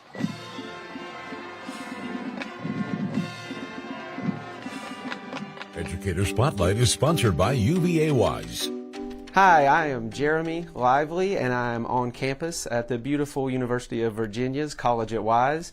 I'm joined by the Chancellor at UVA Wise, and they are on board again for 2026 for Friday Night Rivals as our Educator Spotlight. It seems like every time I'm up here, it gets bigger and better, but I know a real focus for you is growing with purpose. Could you speak to that just a little bit? Yes, certainly. It's an important idea or concept to have about growth. And we've developed new programs for students to attract them to come to the college, including some graduate programs. So we have a new Master's of Science in Data Analytics, which I think is going to be received very well here in the region. When you are with them and they're on campus for the first time, what do you find students get the most surprised by when they're actually here? I think the fact that they actually see me on campus, I live here. I always tell the students at orientation, if you live on campus, I'm your neighbor. You will see me out and about with the dogs, we'll chat in the morning. And I think they're a little surprised by that, but, I just say to them, I'll see you at the football games. I will see you at your activities. They do a karaoke night, and I'll, be there with them for that too. Well, that is great. Well, on behalf of Friday Night Rivals and WCYB, we would like to thank you again for UVA's Wise's continued partnership as being Friday Night Rivals Educator Spotlight.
The Ridgeview Wolfpack versus the Southern Gap Eagles are Toyota's Friday night rivals, August 28th on News 5. Join the News 5 sports team as they bring you live game action of some of the biggest and oldest football rivalries in the region.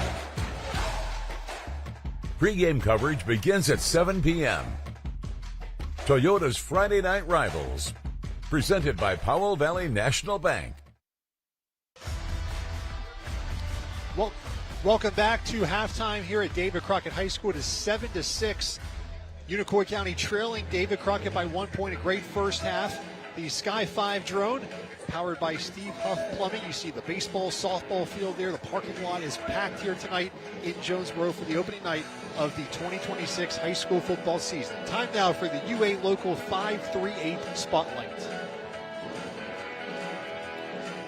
Local 538, skilled, trained, union strong. Tell me about your experience here at 538. Straight out of high school, 18 years old when I graduated. I got in the local and I've been doing it ever since. And what's that experience meant for you? It's meant a lot. I've met people across the country. It's taught me a trade, debt-free.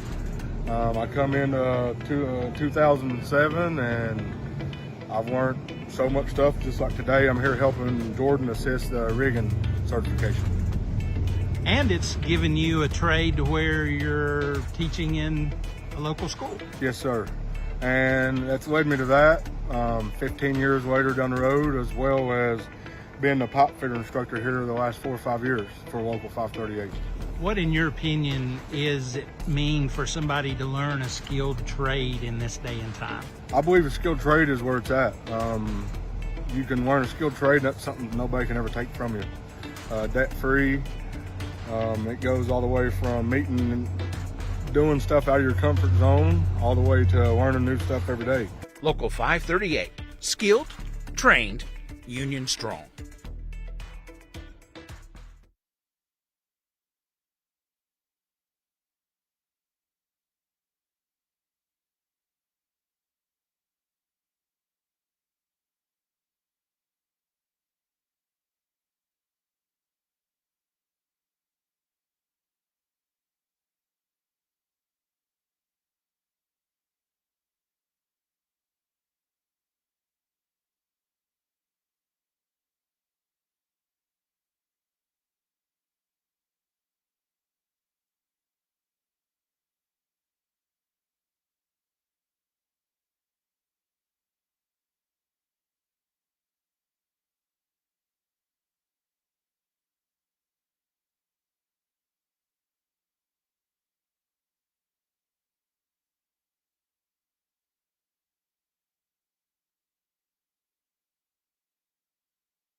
Our halftime show rolls on here at David Crockett High School. It is 7-6. David Crockett on top of Unicoi County.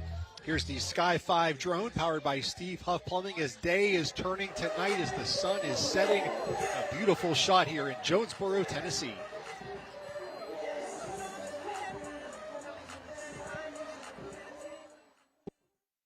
Educator Spotlight is sponsored by UVA Wise.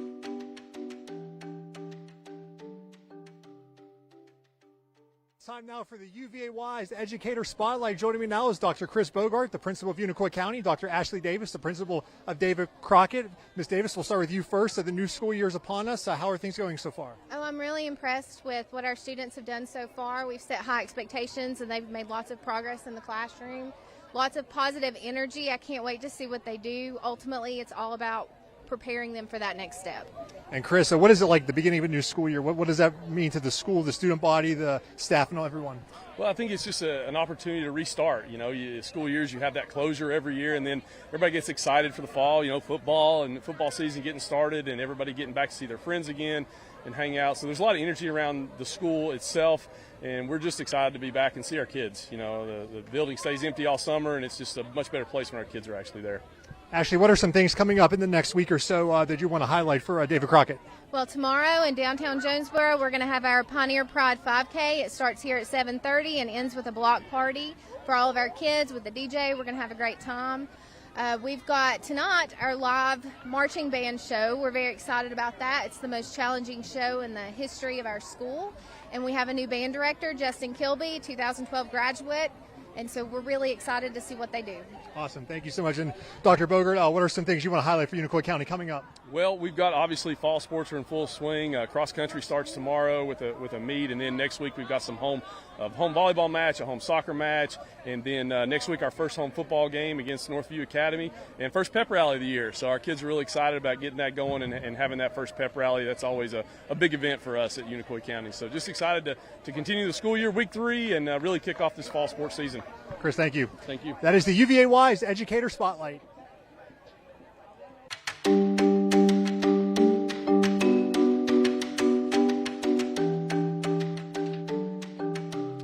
We are joined now by Drew Rice, the head coach of the Unicoi County Blue Devils. His team trails by 1 point here at halftime. Coach, offensively, you got up to a great start there. What do you need to do, though, to get the running game going here in the second half? Yeah, that's the frustrating thing. Just, I don't know that we got to push the whole first half. So credit to them, credit to their defensive line. And, I'm the offensive line coach, so I'll own that. But we just went in there and challenged those guys, and we've got to come out here and take advantage of our depth at running back and, an offensive line that I've got a lot of faith in. But we've got to do better than that. They're giving us a light box, and we just got to come out and be able to run the football right here. Well, Coach, defensively, you're only down by a point, and that was because of a missed extra point. The blocking is going on there, but you got to be proud of your defense, only giving up 1 touchdown in the first half. Yeah, absolutely. And they got a great quarterback, very dynamic there, great athlete. He sprung one on us, and I was afraid that was going to happen at some point. Credit to him, he's a great player for them. Thought the fourth down stand there was huge. We dialed something up there and got some penetration, so that was great to see. I thought that was huge going into the half there, but we got to pick it up offensively. Defensively, I think we're playing okay. Coach, thank you for the time and best luck in the second half. Yes, sir. Thank you. All right. That is Drew Rice, head coach of Unicoi County. Here are some first half highlights, and things got up to a great start, Coach, for Unicoi County. Gunnar Peterson was 8 for 8 to start this game. Yeah, he was right on target the whole game, and Hatcher made a great catch. He got both feet down the end zone for that first score. Yeah, 27-yard touchdown here to Avery Hatcher, who had 1,000 yards receiving last year. The extra point, though, was blocked. And then A.J. Wynn, here's the highlight for David Crockett in the first half, a 46-yard touchdown. Yeah, you can see him. He just split secondary and there, the defensive backs when he was running the ball there. He just turned on his speed, was able to get up the field. Big play by Unicoi County right there. And here comes Peterson back again, completing that pass across the middle to pick up a big first down there. They definitely spread the wealth on offense for Unicoi County, but Mullis, the tight end for David Crockett, has been a big weapon for them. Really, he's the only one that they're looking to when they throw the football. Ezra Haas had a nice run here, but then, as you mentioned, Drew Rice, he said they had that big fourth down stop. Here are the first half stats. What stands out to you here? I believe those rushing are flipped. I think Unicoi County is the one that had 2 yards rushing because they had no running game in the first half. Exactly. That's what Coach was talking about. His offensive line couldn't get going. That's what we were talking about. Who's got the best offensive line tonight? They got to get a push to open up the running game. Both teams want to do that. And right now, Unicoi County couldn't get anything going. David Crockett's defense has got him confused there up front. And so the stat leader just it's 1 point on the scoreboard, and that's what matters. It doesn't matter how many first downs you have. And so it's going to be an awesome second half here coming up. And, anything can happen with Wynn throwing the football, with Wynn running the football, Peterson throwing the football. Rice has actually been shut down. Like you said, only 2 yards rushing there in the first half. I think that's a surprise to a lot of people. The Sky 5 drone here up once again. Fantastic shots. It is now completely night has fallen here. The sun has set. It is football under the lights now officially here in the second half. Exactly. You can see the moon up there. Looks like we got about a half moon tonight. And that's the amazing thing about the football season. High school in week 1 here in August, the first half you play in daylight. By the time we finish in October, we will be playing 0 football in daylight. Exactly. Looking forward to a great second half, and there's the beautiful shot right there. That's what it looks like down here at David Crockett High School. David Crockett won the coin toss and started the game. They deferred, so they will get the ball here to start the second half. The Toyota second half kickoff coming up here at 7-6. The way this game started, I have to be surprised. I admit, I thought it would be a more high-scoring game than the way it started here. Because remember, Unicoi County scored on their first possession. David Crockett scored the first play of the second quarter, and that was it for points. Exactly. Moving the ball up and down the field, great defense. Oh, an onside kick to start. It is tipped, and then Crockett picks it up. Oh, my goodness. What a play to start the second half for the Pioneers. They could not have asked for a better start to that one there. You got a little onside kick there. Before the kick, he was looking over to the sideline, and then just you can see it right here. It sort of touches it to himself. Bam! I'll flip it up here. I'll go get it. It's off to the races. Great tackle there to save a touchdown. That's a freshman there, Braden Huskins, for David Crockett, making a great play there to give his team excellent field position. Drew Rice rolling the dice there with the second half kickoff with the onside kick to start the second half. Doesn't work out, so now the defense facing a short field for Unicoi County. Bit of a high snap on first down. Antone is going to lose about 6 yards maybe. Is surprised Nehemiah Campbell was there. He was lucky to get that ball over top of Wynn's head, and he touched it, flipped it up in the air, and once again it was one of those little tips, and come down with it. Big loss of yardage right here, but David Crockett hangs on to the football. That's been a bit of a problem tonight, the high snap. That time it cost them 7 yards on first down, so 2nd and 17. That's the bad news for David Crockett. The good news is the ball's at the 33-yard line of Unicoi County. Yeah, you can see they got 6 guys in the box, and the safety, he's about 8 yards deep. He's reading the quarterback. He's rolling this way. Wynn throws this one. That is incomplete. I believe that was the first pass intended for a wide receiver tonight.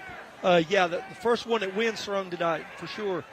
They've been looking for that big tight end the whole night. They thought they could get a guy open in the flats, but he was covered, blanketed out there by, I believe that was number 2. That was Hatcher that time. The intended receiver was Jordan Milholland. It's 3rd and 17. Now, okay, the ball is at the 34-yard line, but remember, they tried a 52-yard field goal, so if they could just get 4 or 5 yards, they would be within range for Ibarra Flores. Yeah, they said he's good at 47, so they need to get up to the 30 there. Like you said, if they can get about 4 yards right here. Antone, though, losing yardage on third down. That Unicoi County defense, Will Smith. Yeah, Smith stunted that time. You can see as soon as the ball was snapped, he's coming. They wasn't holding back. Was able to get him in the backfield right there. Will Smith, he's a junior. Great play that time. And so that probably took him out of field goal range. It'd be 57 yards from right there. So they're going to try to do a little pooch kick here. They've got a couple guys backed up there, but you can see they're ready for a fake too. Ibarra Flores will punt this one from midfield. This one is going to bounce and go into the end zone for a touchback. We're going to take a timeout here on Toyota's Friday Night Rivals. You're watching high school football on Fox Tri-Cities.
Financial literacy is sponsored by Northeast Community Credit Union. Wire investment fraud is on the rise and it's hitting people right here at home. Every day, scammers are out there trying to convince you to wire money based on lies and promises that are simply not true.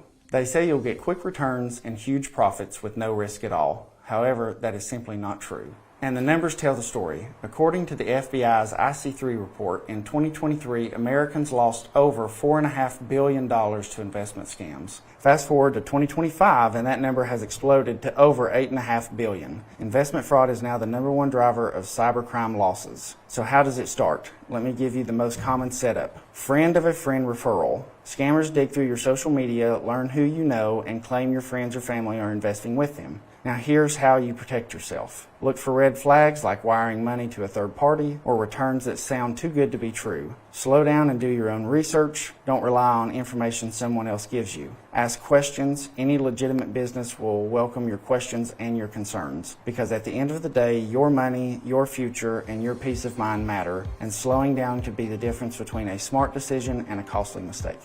If you have any questions, please contact us at Northeast Community Credit Union, your community's credit union.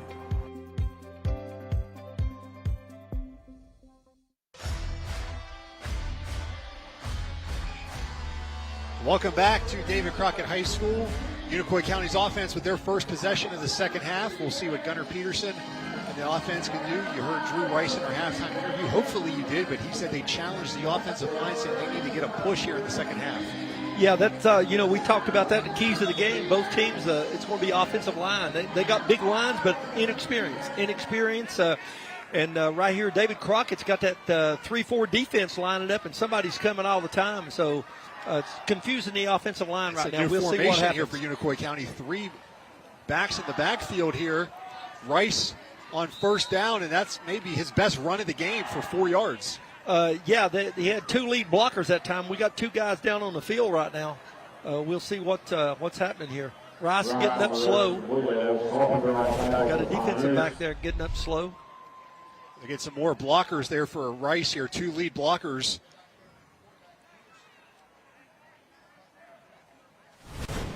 That was number 5, Braden Stutz, who was a little slow to get up for David Crockett. Yeah, he's the outside linebacker. Came up and made the hit that time. So what do you think about this change here, having a couple of lead blockers for Rice? Yeah, totally different look. It's sort of like the old power eye when you line up under center, but you're snapping it back there in the shotgun. So right now it's power eye right. Nehemiah Campbell is one of those lead blockers, and he opens up a hole for Rice. So clearly Unicoi County's made their adjustment here. Nehemiah Campbell, who I don't think played 1 snap on offense in the first half, now is opening up some holes here in the second. Big. By far the best run for Rice in the game, and best blocking over there on the outside. You can see what happens once they give him a little room there and he gets past the line of scrimmage. He's been hitting the backfield at the line of scrimmage all night. He's able to pick up a good yardage there. That's a first down for Unicoi County. So 2 plays. Now we got a player down for cramps, it looks like, here for David Crockett. I mentioned it there, and I was sort of surprised in the first half they didn't take a timeout to give the guys a drink of water. They call it the hydration rule there, and you can see it. And he's been in the locker room. We just started the second half. That's Caleb Callahan for David Crockett. I believe the hydration break's only for the World Cup, apparently. No one else, I don't know. I don't understand. Professional athletes get, but the high school kids can't get it. Yeah, they usually in Virginia, they do it the first couple of games where it's hot, humid, and so he's cramping right now at the beginning of the third quarter after being in the locker room. So we'll see how many more guys cramp up tonight. 9:04 left here in the third quarter. Game 1 of the season. Last year, these 2 teams opened the season in Irwin, and Unicoi County won 27-13. In the first half, they spread everything out, and, they've been having that power eye there. They still. Now, what adjustments will David Crockett have to make defensively to what you can see they've already made one. They got 4 linemen where they've been having 3, so it's a straight 4-3 defense right now. Rice, again, the 3rd consecutive run, and all of them have been on the right side as well. And now we got a late flag coming in here. Hatcher was pointing over there to David Crockett as if David Crockett did something. I don't know. I couldn't see it. We'll see what the officials are saying. They were on it over there on the sideline. Looked like a personal foul called against the defense. After the play, unnecessary roughness, number 6 of the defense, 15 yards from the end of the play. Result of the enforcement is a first down. A personal foul, 15 that's a yards. biggie. That's the second time David 15 Crockett yards. has given him a free 15 yards. And, of course, I'm sure Coach is saying, we don't need to help them out, guys. We need to stop them and get the ball back here.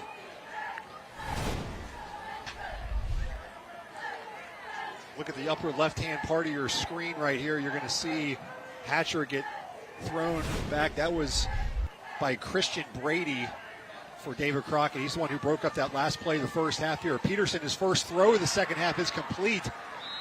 And that is going to be to Hatcher.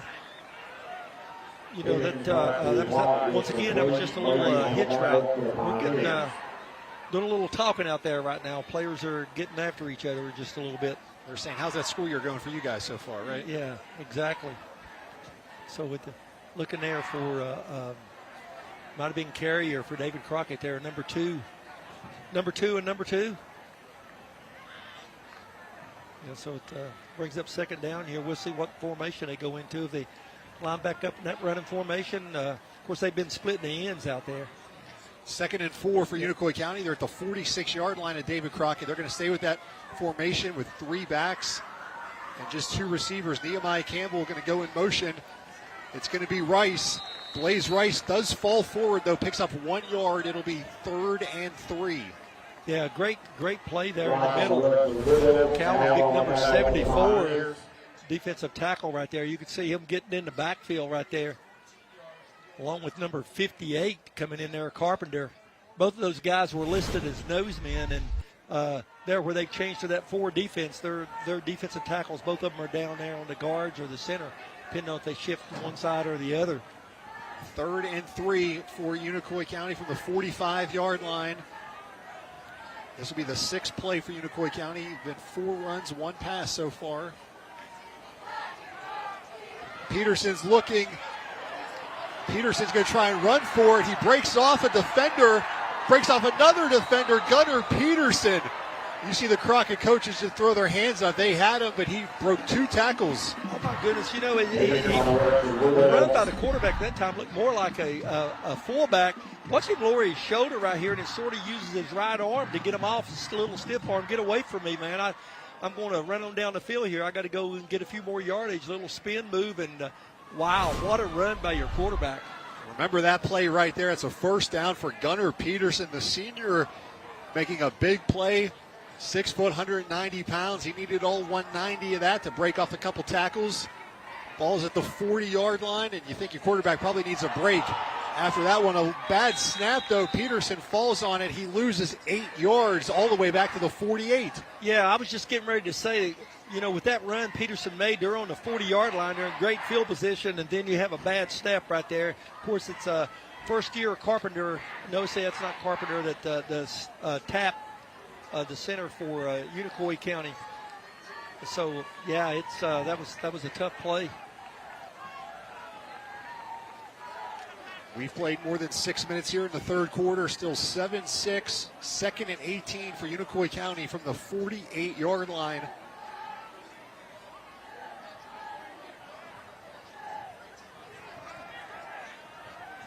Peterson's going to look right. This one is intercepted, and this one is going all the way. Coach, you said number 2. This time it's Marcus Carrier with the play of the game, a pick 6 for David Crockett.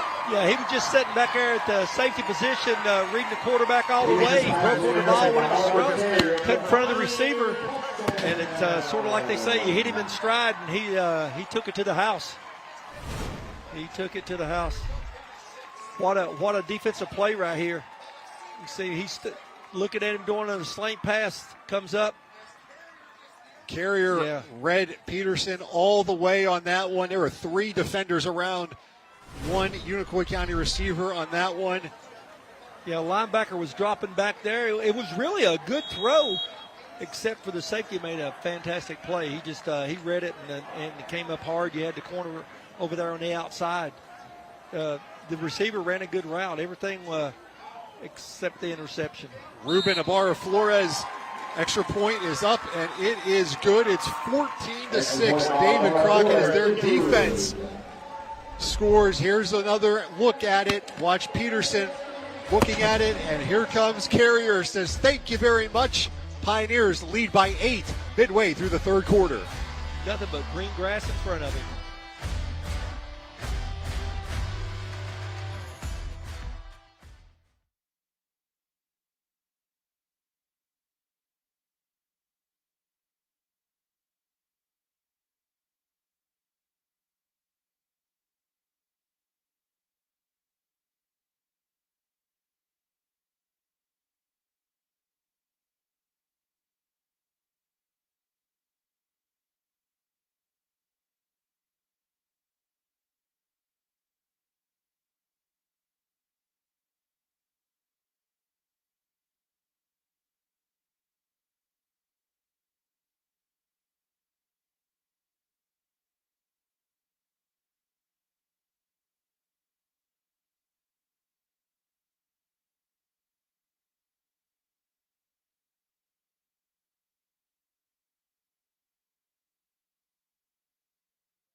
Welcome back. Tonight's live stream is courtesy of iGo. Go where you want to go. You can stream this game on Facebook, YouTube, and WCYB.com thanks to iGo. And we are back at David Crockett High School after that electrifying pick 6 by the Pioneers. Marcus Carrier, the Sky 5 drone powered by Steve Huff Plumbing, showing an electric atmosphere here in Jonesboro after Marcus Carrier got this crowd really into the game, Coach. Things have been going here the whole first half and into the third quarter. Scoring is few and far between. So now they're up. Not only they were just up 1 point. Now they got the other touchdown and added on to it. So now they're up 8 points. So that was a big play. And plus they have the football here. What a play. Unicoi County, we'll see if they can get something going on offense. They got that running game going on that drive, but then that big interception thrown by Peterson. So if you're Unicoi County, do you want to lean back into the running? Peterson, before that throw, had been so good. That was his first mistake of the game, but it was a costly one. Yeah, we might see him come back out the pair set there and run the football a few times and maybe mix in some play action out of that formation. Ibarra-Flores, he doesn't need a lot of, he's got plenty of leg, and that's an intentional pooch kick. Fair catch at the 35-yard line as someone's helmet got knocked off there for David Crockett. That was Tanner White, number 6. Is that Brady, number 6? Christian Brady. Oh, I'm looking at the wrong roster there. Yeah, Brady, I don't know what happened there. No penalty flag though on the play. I'm thinking the chin strap, the way they're made now, I don't know, that's unusual. We'll see what Drew Rice dials up here. He's also the play caller at Unicoi County. See what he can dial up here. Now they're going to go back to what they started the game with, the 4 receivers, 2 by 2, and just 7 in the box. And they're going to look left out to White. He catches it. He's got a lead blocker out in front. Tanner White, first down for Unicoi County. So that, I believe they ran that on the first play of the game as well. They did.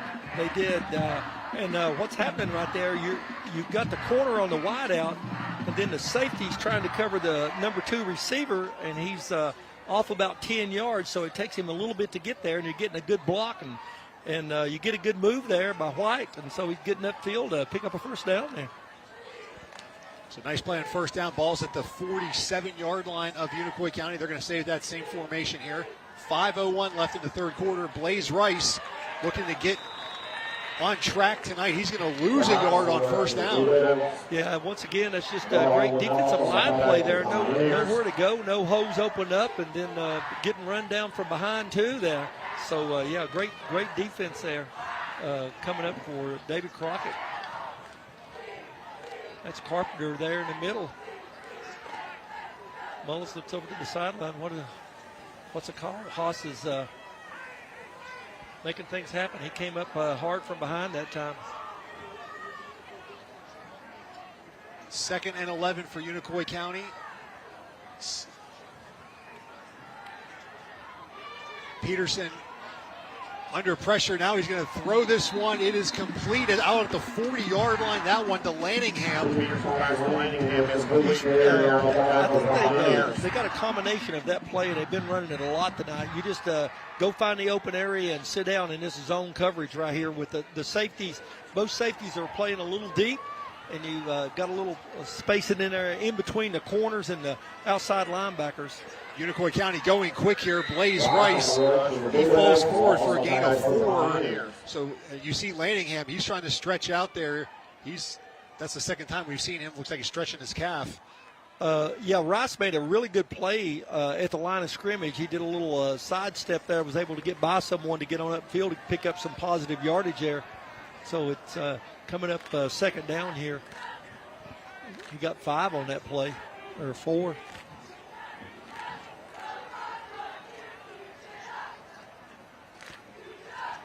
We're going to stay with this formation here. 2nd down. Peterson looking right. He's going to go deep. And it's caught.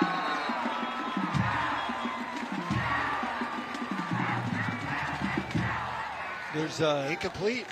No official back there with him. We've got a flag there. So we'll see what. He might have grabbed him on this fake right here. We'll see if the corner fake by the quarterback. Then he throws it up.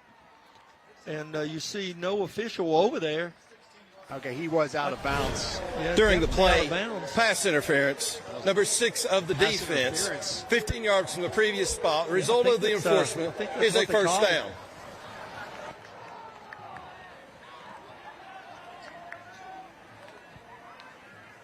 So he caught it out of bounds, but there was pass interference on the play, so a big call there for Unicoi County. Ball's at the 22-yard line. I was trying to figure out where the backfield judge was that time. The sideline judge, he's at the line of scrimmage over there. Yeah, great field position here. They're going to stay with that 4-receiver set here. Rice is going to go left, and he breaks off one tackle inside the 20. And Blaze Rice gets 3 yards inside the Toyota red zone because Unicoi County. That might have been their first run in a while to the left side. And you can see the linebacker on the right side. He's coming hard, so that was a good thing they went to the left because the linebacker was coming unblocked over there on the right side. I think that was Stutes, number 5. Let's see what happens this time. Change of formation. Yeah, they're going to go 3 receivers one side, and just, I believe that is Lanningham at the bottom. Peterson looking to the right. He's got 3 receivers. He's got plenty of time.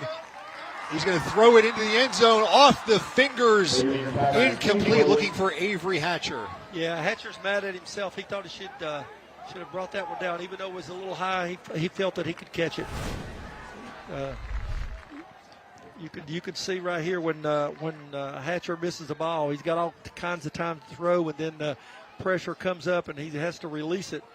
See, Hatcher goes up, and he's not. He'd like to have another opportunity to catch that one. He can bring that pass down. 3rd and 7 for Unicoi County. 2:24 left in the third quarter. Blue Devils have had a lot of opportunities tonight, but they haven't scored since their first possession of the game. Rice on 3rd and 7 is going to go for a little delayed draw. Yeah, that's they had it. I feel like you call that play, you're going for it on 4th down. Yeah, they're going for it on 4th down. Garland there, defensive end. He's playing tackle and defensive end. He stopped that play at the line of scrimmage. You can see him coming up here, big number 54 right there, making the tackle in the backfield. Him and Carpenter, 58, they both made a lot of tackles in the backfield.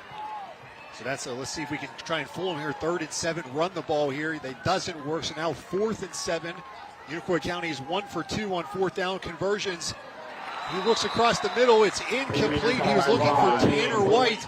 So the Pioneer defense, they bend but don't break. Another turnover on downs. Yeah, it looked like that pass might have been just a little behind him, and he had to get rid of it. That little pressure coming in. All right, while we have a minute here, here's USA Today, their top 10 rankings in the South. 2 of these teams we saw play on national TV last night. Baylor out of Chattanooga and Brentwood Academy out of near Nashville. Yeah, that was on ESPN. And IGM, they're unbelievable, not only in football, but every sport. Every sport. They at the IMG Academy there in Brayton, Florida, right down a little south of Petersburg. I've actually seen their baseball team play. Was it not wild, though, this high snap on 1st down as A.J. Wynn gets tackled, but to see Peyton Manning's son is now a high schooler? Yeah, that's crazy. Yeah. That's, time flies by when we're having fun, right? Yes, it does. Unicoi County, they're not having as much fun as David Crockett in this one because they're down 14-6 after that turnover on downs. We're very late in the 3rd quarter. And Unicoi County, their defense has had a couple stops. So they're going to need another one here. The Sky 5 drone flying high above David Crockett, powered by Steve Huff Plumbing. Thank you to Keith Roberts and Jason Hutchinson doing a great job tonight flying that drone. But Unicoi County has been missed opportunities tonight. And credit David Crockett on some of that win out to the 22-yard lines. We're now under a minute. Yeah, Unicoi County had their opportunity. They were down there. But once again, David Crockett rose to the occasion just like they did right before halftime and stopping them. They're down there in the red zone, can't get in the end zone. So you see Wynn coming out. Yeah, Wynn comes out. And that means Belcher comes in at quarterback. Let's see if Unicoi County stacks the box on him.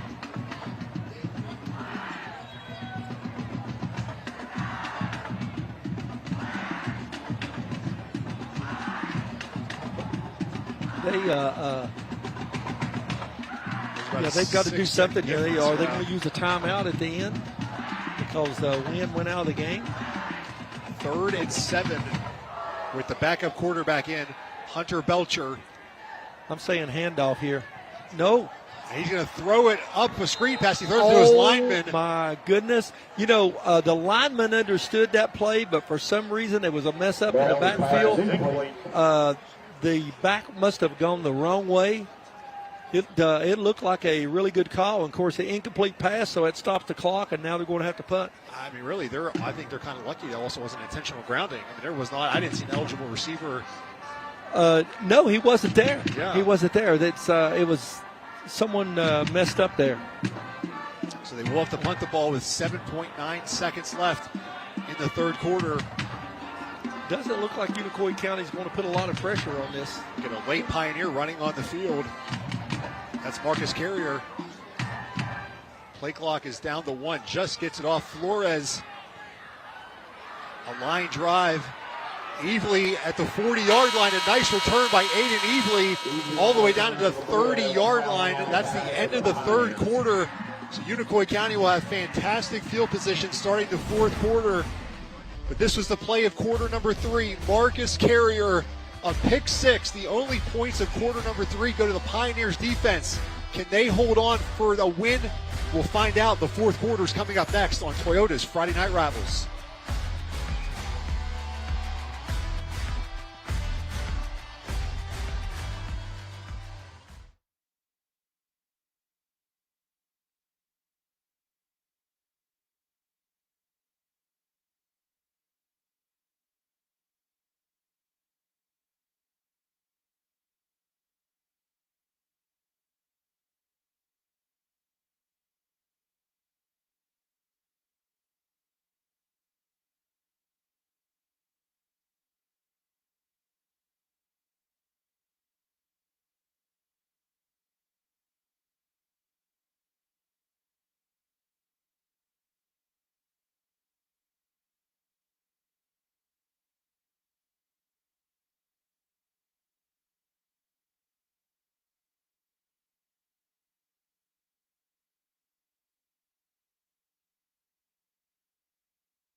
Welcome back to David Crockett. We get ready for the fourth quarter. The Sky 5 drone, powered by Steve Huff Plumbing. Night has fallen here in Jonesboro. Here we go, quarter number 4. You see 6 points for Unicoi County in the first quarter. David Crockett with a touchdown in the first and the third quarter. That's how we get to 14-6. But Unicoi County starting this drive at the Pioneer 30-yard line. They have to take advantage of this possession here. Yeah, they need to, just like the key of the game, their offense needs to take control here. They need to control the line of scrimmage to get into the end zone. They're going back to the 3-back look here. Is going to be Nehemiah Campbell, his first carry of the game. Nehemiah Campbell breaks it, and Nehemiah Campbell, how's that for your first carry of the season? A 30-yard touchdown.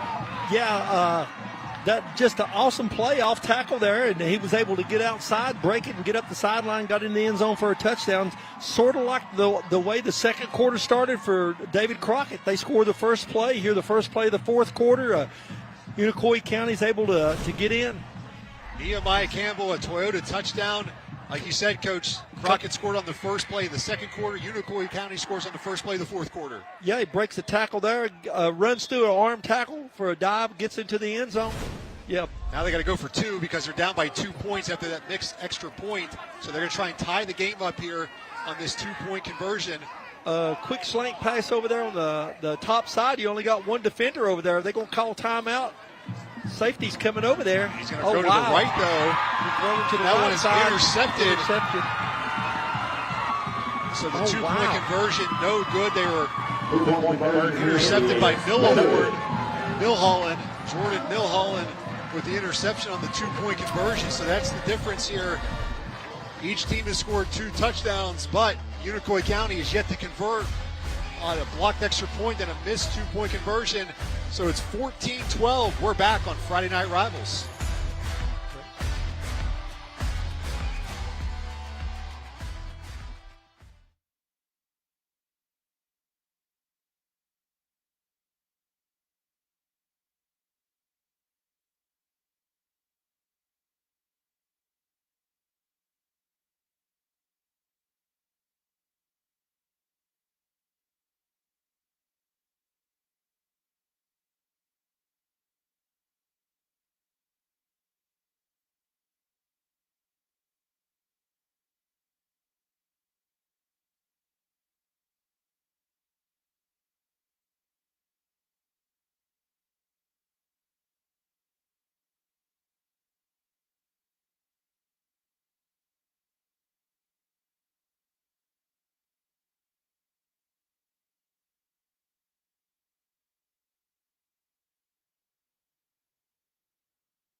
Celebrate 100 years at the Appalachian Fair, August 22nd through the 29th. Stop by the News 5 booth, catch our live reports, and don't miss your very last chance to see Dave Dirks before he retires. Celebrate with News 5 at the Appalachian Fair.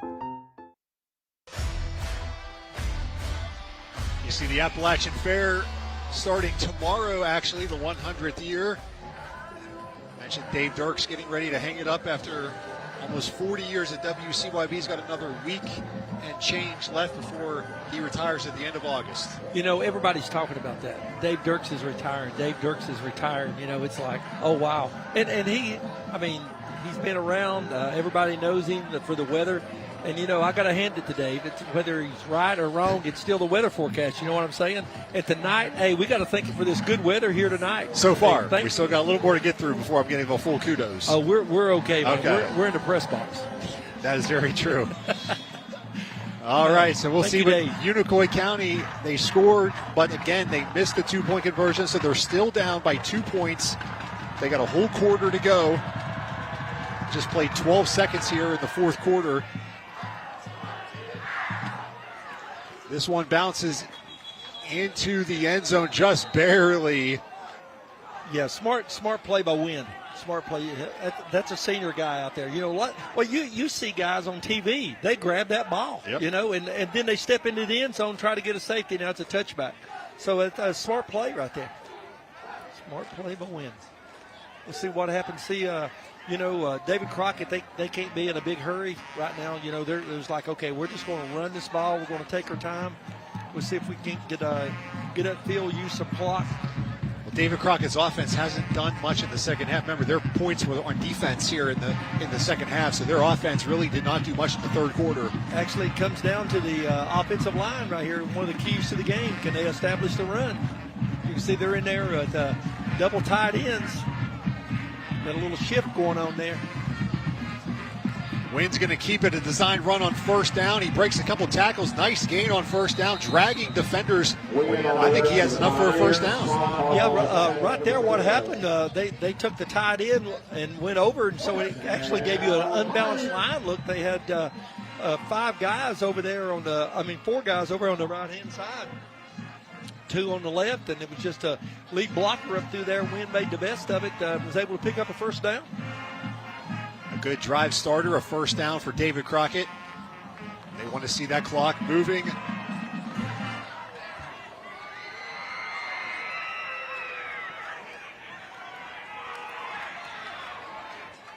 Play clock is down to 7 here for David Crockett. As Coach mentioned, they're in no hurry. Haas up the middle on first down, and he's going to get dragged down for a gain of 3.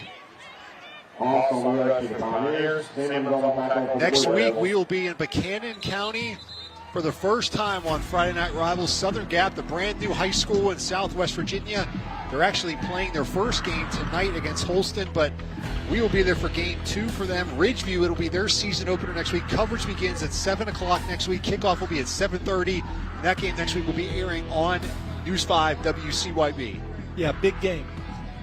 Talked about it early, Dickinson County versus Buchanan County. I think we had another cramp there. Haas, I believe he had a cramp. Well, we got another guy with a cramp. So that's 2 guys cramping up here for David Crockett in the fourth quarter.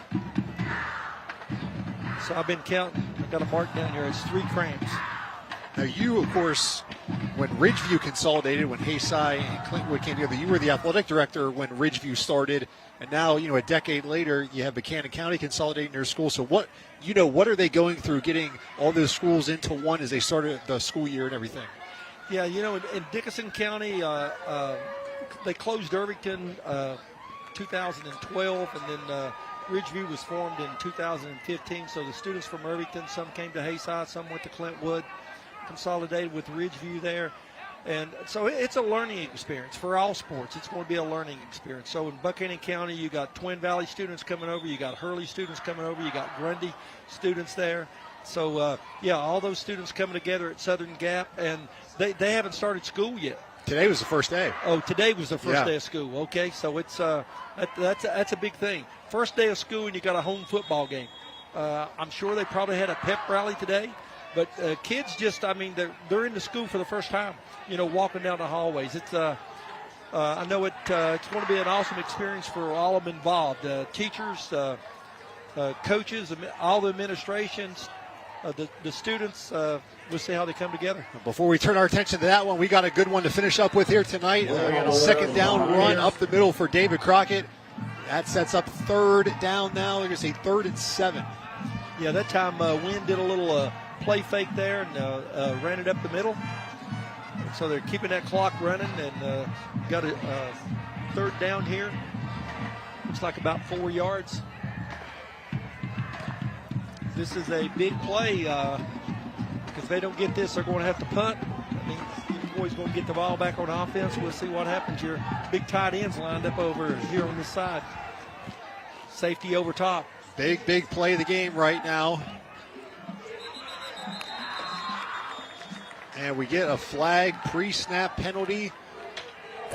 Prior to the snap, false start, number 19 of the offense. 5 yards, remains 3rd down. So Unicoi's got to be happy. They got a 5-yard loss there and didn't have to do anything. It'll be 3rd and 9. Crazy. You get those penalties before the ball is snapped. I mean, that's a killer there. And now it's long, so you go from looked like they were trying to run a jet sweep that time, or maybe the fake off the jet sweep and a trap back to the wide side of the field. Now you're asking a lot to get 9 yards if you run the ball here on 3rd and 9. So exactly, it would just be running the clock. I think unless they get Wynn loose here on a trap again.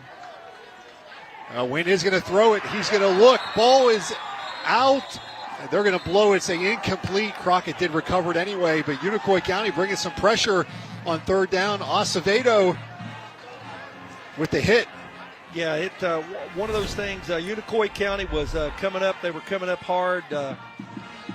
Defensive end from the outside linebacker. Isaac Acevedo. Yeah, no chance to get this ball off. When as soon as he takes his arm back, I think that's the right call. I think it was an incomplete pass. Great defensive play. David Crockett did recover it, so even if they had ruled it a fumble, it still would have been Pioneer ball. But now they're going to have to punt it here with 9:29 left in the ball game. They're going to fake it on 4th and 9. And he's going to not get there. A risky call for David Crockett, and it does not pay off. A 4th and 9 fake punt deep in their own end. They got about 6 yards, but they needed 3 more. Yeah, it didn't happen here. Let's take another look at it here. You can see right here, handed it off the up back, handed it off to the wing, going back around the other side. Really a great shoestring tackle there by Unicoi County there. That was Lanningham there, a wide receiver, also a cornerback, number 7. That might be the play of the game so far by Unicoi County, even though it didn't result in a touchdown. But look where they got the ball, 35-yard line. Yeah, well, I mean, that's definitely a gutsy call. Did not work out, so let's see if the defense for Crockett can bail out that decision there. Blaze Rice on first down for Unicoi County. He's going to get maybe 1. Yeah, they were coming up hard over here on the outside on that. He was actually hit in the backfield, much like he's been hit all night. Very seldom does he get past the line of scrimmage. So I think David Crockett's made some adjustments to that formation with their power running game out of the shotgun. Be interested to see if Nehemiah Campbell gets another carry. I mean, he has 1 in the game, and it went for a 30-yard touchdown. Well, they're in the formation where he ran from to get the touchdown. We'll see if they fake it to the left side and running back to the right. We'll see here. Peterson looking to the right. Hatcher catches it inside the 30. That was just that little hitch route there again. And you mentioned earlier he looked at him all the way when he threw that interception. That time his first move was over to the left side. Gives him time to get down the field to sit down. Then he comes right back where they're giving a little cushion there. Zips the ball in there. So he's able to make it 3rd and short here. Plenty of time on the clock. 3rd and 4 for Unicoi County. Under 8 minutes left. The ball's at the 29. We'll see if David Crockett can rise to the occasion on defense and make something happen here. Peterson to Rice on 3rd down, and he's going nowhere. Brought down for a loss on the play. Hit in the by backfield. Caleb Callahan. Callahan made a great play from his outside linebacker position. You could see him just sitting there, and once the ball was snapped, he was going forward. He said, "Nothing's happening on my watch." Big play, so they got to go for it here on 4th down, or they're going to call a timeout. I think we might see a timeout here. 4th and 5. Plenty of time on the play clock. There's 14 seconds. They've got the play call.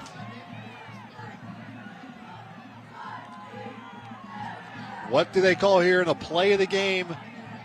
To this point, single coverage at the top here if they want it. Peterson's going to look to the right. He gets hit as he throws it. It's incomplete off the hands of Evely. A turnover on downs, and the Crockett defense steps up and answers the bell. Oh, big time. Big time by stopping them there on 4th down. That flips the whole ball game right there. We're taking a timeout. You're watching Friday Night Rivals.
Ridgeview Wolfpack versus the Southern Gap Eagles are Toyota's Friday night rivals, August 28th on News 5.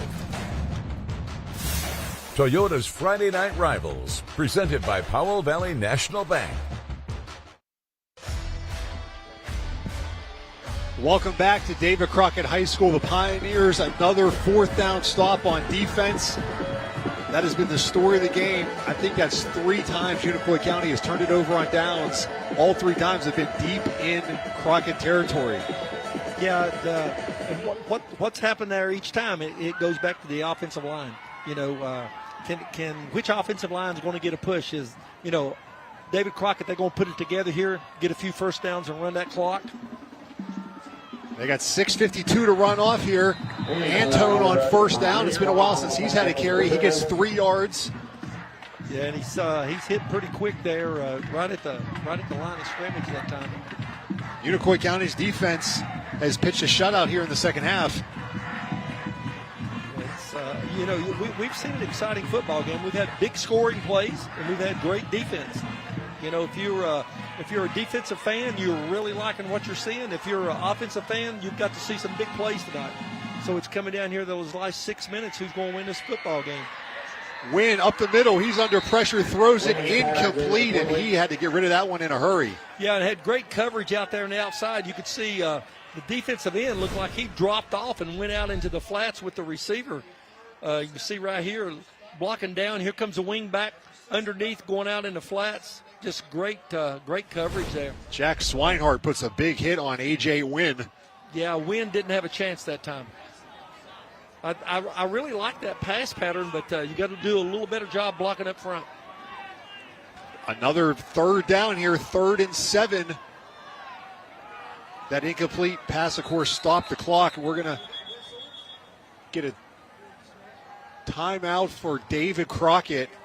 They're going to call a timeout here. They had, I don't know if they were going to call a timeout, but they were 7 guys in the box that time, and they were sneaking up an outside linebacker on the right-hand side, so they might have been bringing 8 that time, so that there wouldn't have been enough guys there to block. That's the first timeout of the second half for the Pioneers. They have 2 left. Unicoi County still has 3. 3rd and 7. If you're Unicoi County on defense here, you have to think receiving-wise, we got to know where 19 is, the tight end Mullis. I think he's going to be one-on-one coverage. It's going to be one-on-one coverage because they're bringing pressure. If we can get the win before he has time to get rid of the ball, I think we can be successful. That's what, when I say that's what Unicoi's thinking.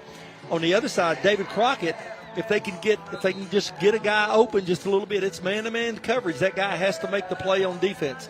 If he doesn't make the play, David Crockett, they can take it to the house. You saw next week we will be at Southern Gap High School. Can't wait to get up there for the first time in Buchanan County, the brand new school. Today was their first day of school. We'll be there for their second game of the season next week against Ridgeview. All right, after that timeout, 3rd and 7 for the Pioneers. Haas in motion. A screen pass is caught by Antone, but he is going to be short, it looks like, by maybe a yard or 2. Yeah, he's short of the 4th down. It's short of the first down. It's bringing up 4th down here. We got an injured Unicoi County player down. Looks like maybe dealing with cramps. They did a screen on 3rd and 7. A great play by Unicoi County to stop that screen. I think it was a really good call because Unicoi County was coming. You could see when Wynn got rid of the ball, he had pressure all over him.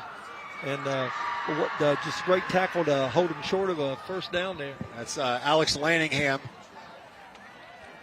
No, that's Reed Bogart. I'm sorry, Reed Bogart, who was the one that was cramping a little bit for Unicoi County. That's their first cramp of the night. It is. And also now for David Crockett, it is 4th and 1. How far can you punt the ball? If I'm coaching, it's how far can I punt the ball? You're punting it here. I'm punting it. I'm getting them away from my goal line. I played great defense all night. They haven't been able to drive the length of the field all night. I'm punting it. And you try and draw them off sides? Oh, yeah. You could. Yeah, you've got timeouts. They got 2 timeouts left. You might. They're going to try to draw them off sides. They go quick to the line. Hey, the tush push. The tush push. Oh, I don't know. It depends where the right mark on is. The line. He's marking it on the line. I think he got a first down. I think he's over. We'll see. We'll get our first measurement of the night, maybe. Oh, we got another cramp. Another cramp. Still don't know where they marked the ball here. Yeah, they got a first down. I'm giving them a first down. That was a push by A.J. Wynn. And they're going to say first down. Just over the line, yeah. Unbelievable play. They practiced that. Hats off. Great, they went great up quick play to the call. line. Yeah. They got enough push to get that first down. That's all they needed. Now that clock's running. The clock starts coming into play now, because points have been hard to come by tonight. Big plays. You got big plays. Yeah, you figure maybe after another first down, Unicoi County may have to start using their timeouts. Antone on first down. He's going to lose a yard or two here. And good job by Unicoi County not to continue when they blew the whistle. They didn't throw him down, or that could have been a penalty. Exactly. You know, they had 9 guys in the box that time. They had 8. Looked like a linebacker was coming on the right side. Safety walked on up. He actually helped on the tackle in the backfield that time. I don't think Mullis has been targeted here in the second half. No, Hatcher walked over top of him that time. I think they made a change. Let's see if Hatcher in the middle of the field. No, he's going out to the left side. Corner's coming in on the tight end. There's nobody on the outside over here. You can see that might be evenly there covering this time.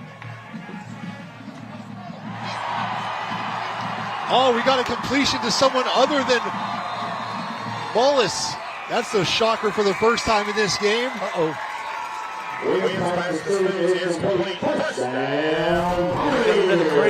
Braden Stutes. Yeah, Stutes, he just runs a little slant pass in there, and, you know, they walk the safeties out of the field. One safety's over on the tight end. The other safety's over on the number 2 receiver over there. Sneaks underneath. Great little slant pass in there. The first time he gets targeted all night. Made a lot of plays on defense, but offense, he makes a big play for the first down. And now you're at 4:22 left. Now Unicoi County's going to have to start thinking about the timeouts. Yeah, and David Crockett's saying right now, run clock, run. And Unicoi, like you said, that they have 2 timeouts left. No, they got 3 timeouts left. So, yeah, they'll try to get a stop here and maybe use a timeout. But they can't let them have a first down. You know, once you use that timeout and they get a first down, then, you know, it's a wasted timeout. So on the home team side right now, they're pretty happy. Big play. Braden Stutes, a senior. Hayden Chanley told me earlier in the week that the senior class that they have, these guys have played a lot of football, that they were going to be needed early in the season because they have a lot of young guys on this roster, but he is a core group of seniors that have been through a lot, played a lot of football. And he said those guys are going to have to carry us early in the season, and the seniors are making plays tonight. Hey, that's exactly what happened. A.J. Wynn, a senior, had that 46-yard touchdown run. Marcus Carrier, a senior, had a pick 6. And then Wynn makes that pass. So, yeah. Big plays by seniors tonight for David Crockett. That's Avery Hatcher, who had the cramp. Yeah. Playing both ways, wide receiver and safety. You know, we'll see who they put in here in the secondary. I don't think David Crockett's thinking, let's throw at him right now.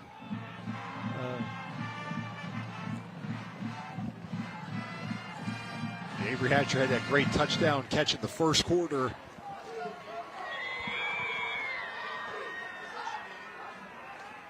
You know, that's with Unicoi County's offense and their hurry-up offense, they've got plenty of time on the clock. They just need to get a stop here. They can't down by 2 here, getting late in the fourth quarter. A.J. Wynn is in no hurry. The play clock is at 20. As a senior, he has got his hands on it. Yeah, he turns around and looks at it. He's going to let that clock run. Play clock is down to 10. He snaps it. Wynn keeps it. A.J. Wynn wide open, and he is in for the touchdown, 31 yards. Same play they ran in the first half, and he scored on. Little fake to the halfback, trap back to the weak side. They had 7 guys in the box. Once he got man coverage on the outside, once he got through the line of scrimmage, he just, turned it up a notch with his speed there. Nothing but green grass in front of him. Another touchdown for Wynn tonight. And just like you were saying, senior. A.J. Wynn has 2 touchdown runs, 46 and 31. Now, this is a big extra point. It is still a 1-possession game at 20-12. But if Ibarra Flores makes this, it's a 2-possession game. Yeah, he outstanding kicker. I don't want to jinx him or anything, but that kick is right down the middle, so that's a big extra point. Makes it a 2-possession ball game with 3:45 left. Unicoi County down by 9. You can see the trap, coming over here to the left side. Great pulling up, 74, big 74 there. He didn't even, that was Cohen. He didn't even have anybody to block. He's looking. Yeah. He's like, who do I block? Buck Cannon, you can see he made the kick out there, up, and nobody close to him. Great play by David Crockett there, getting to the end zone. 7 plays, 69 yards, took over 3 minutes off the clock. A.J. Wynn has 75 yards rushing in the game. And 2 big TDs tonight.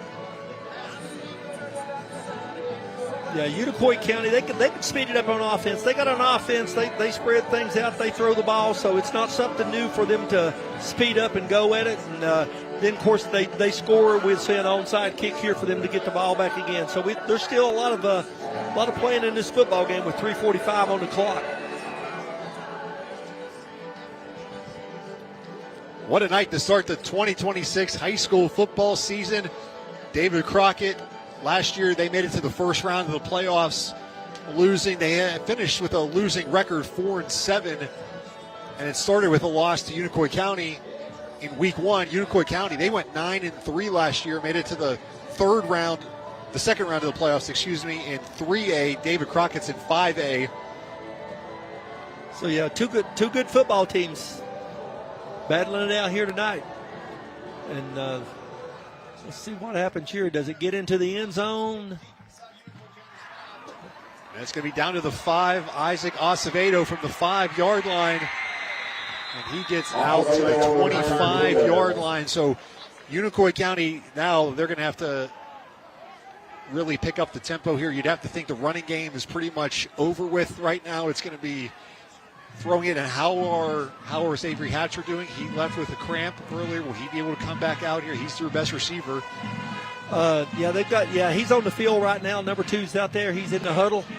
So yeah, we can see what happens right here. Speed up offense. They're going to spread things out. Probably come out in trips this time. Yep, there it is. 3:36. Gunnar Peterson going to have to bring the team back with his arm. Looking left, it's caught by Lanningham. He steps out of bounds, and he's hobbling a little bit. Yeah, he's cramping up as well. And what he did that time, it's a great play by him. He's going to go off the field and going to have someone come in and take him out.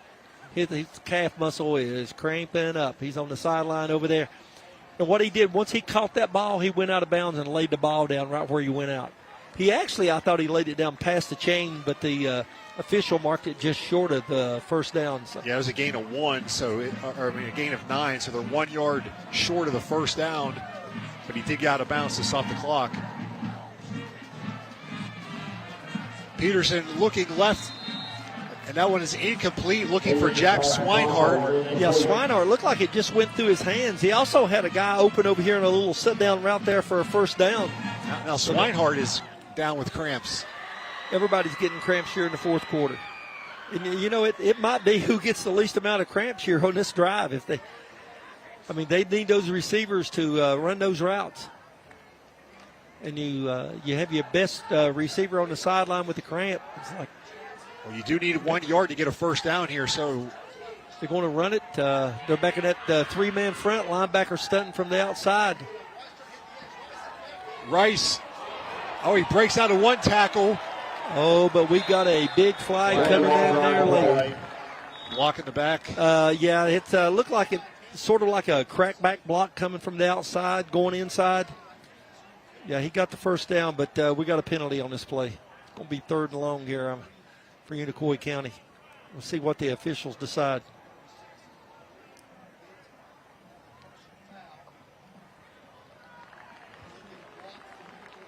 You called it, Coach. Yeah, he's coming from the outside back in town. During the play, personal foul, onside block, number 9 of the offense. 15 yards, repeat 3rd down. You'll see over here coming in at us. Bam! That's right there. Avery Hatcher. Yeah, that was an easy call for the official over here on the side. You'll see the flag come in there, and I'm sure the coach is on the side. Yeah. So it's now 3rd and 16 after that penalty. Certainly, Unicoi County has 2 downs to get to 16 yards. It's going to be a screen pass looking for Blaze Rice. He's caught it. There's a lot of linemen out there if you can get by him. Blaze Rice got the first down across the 40.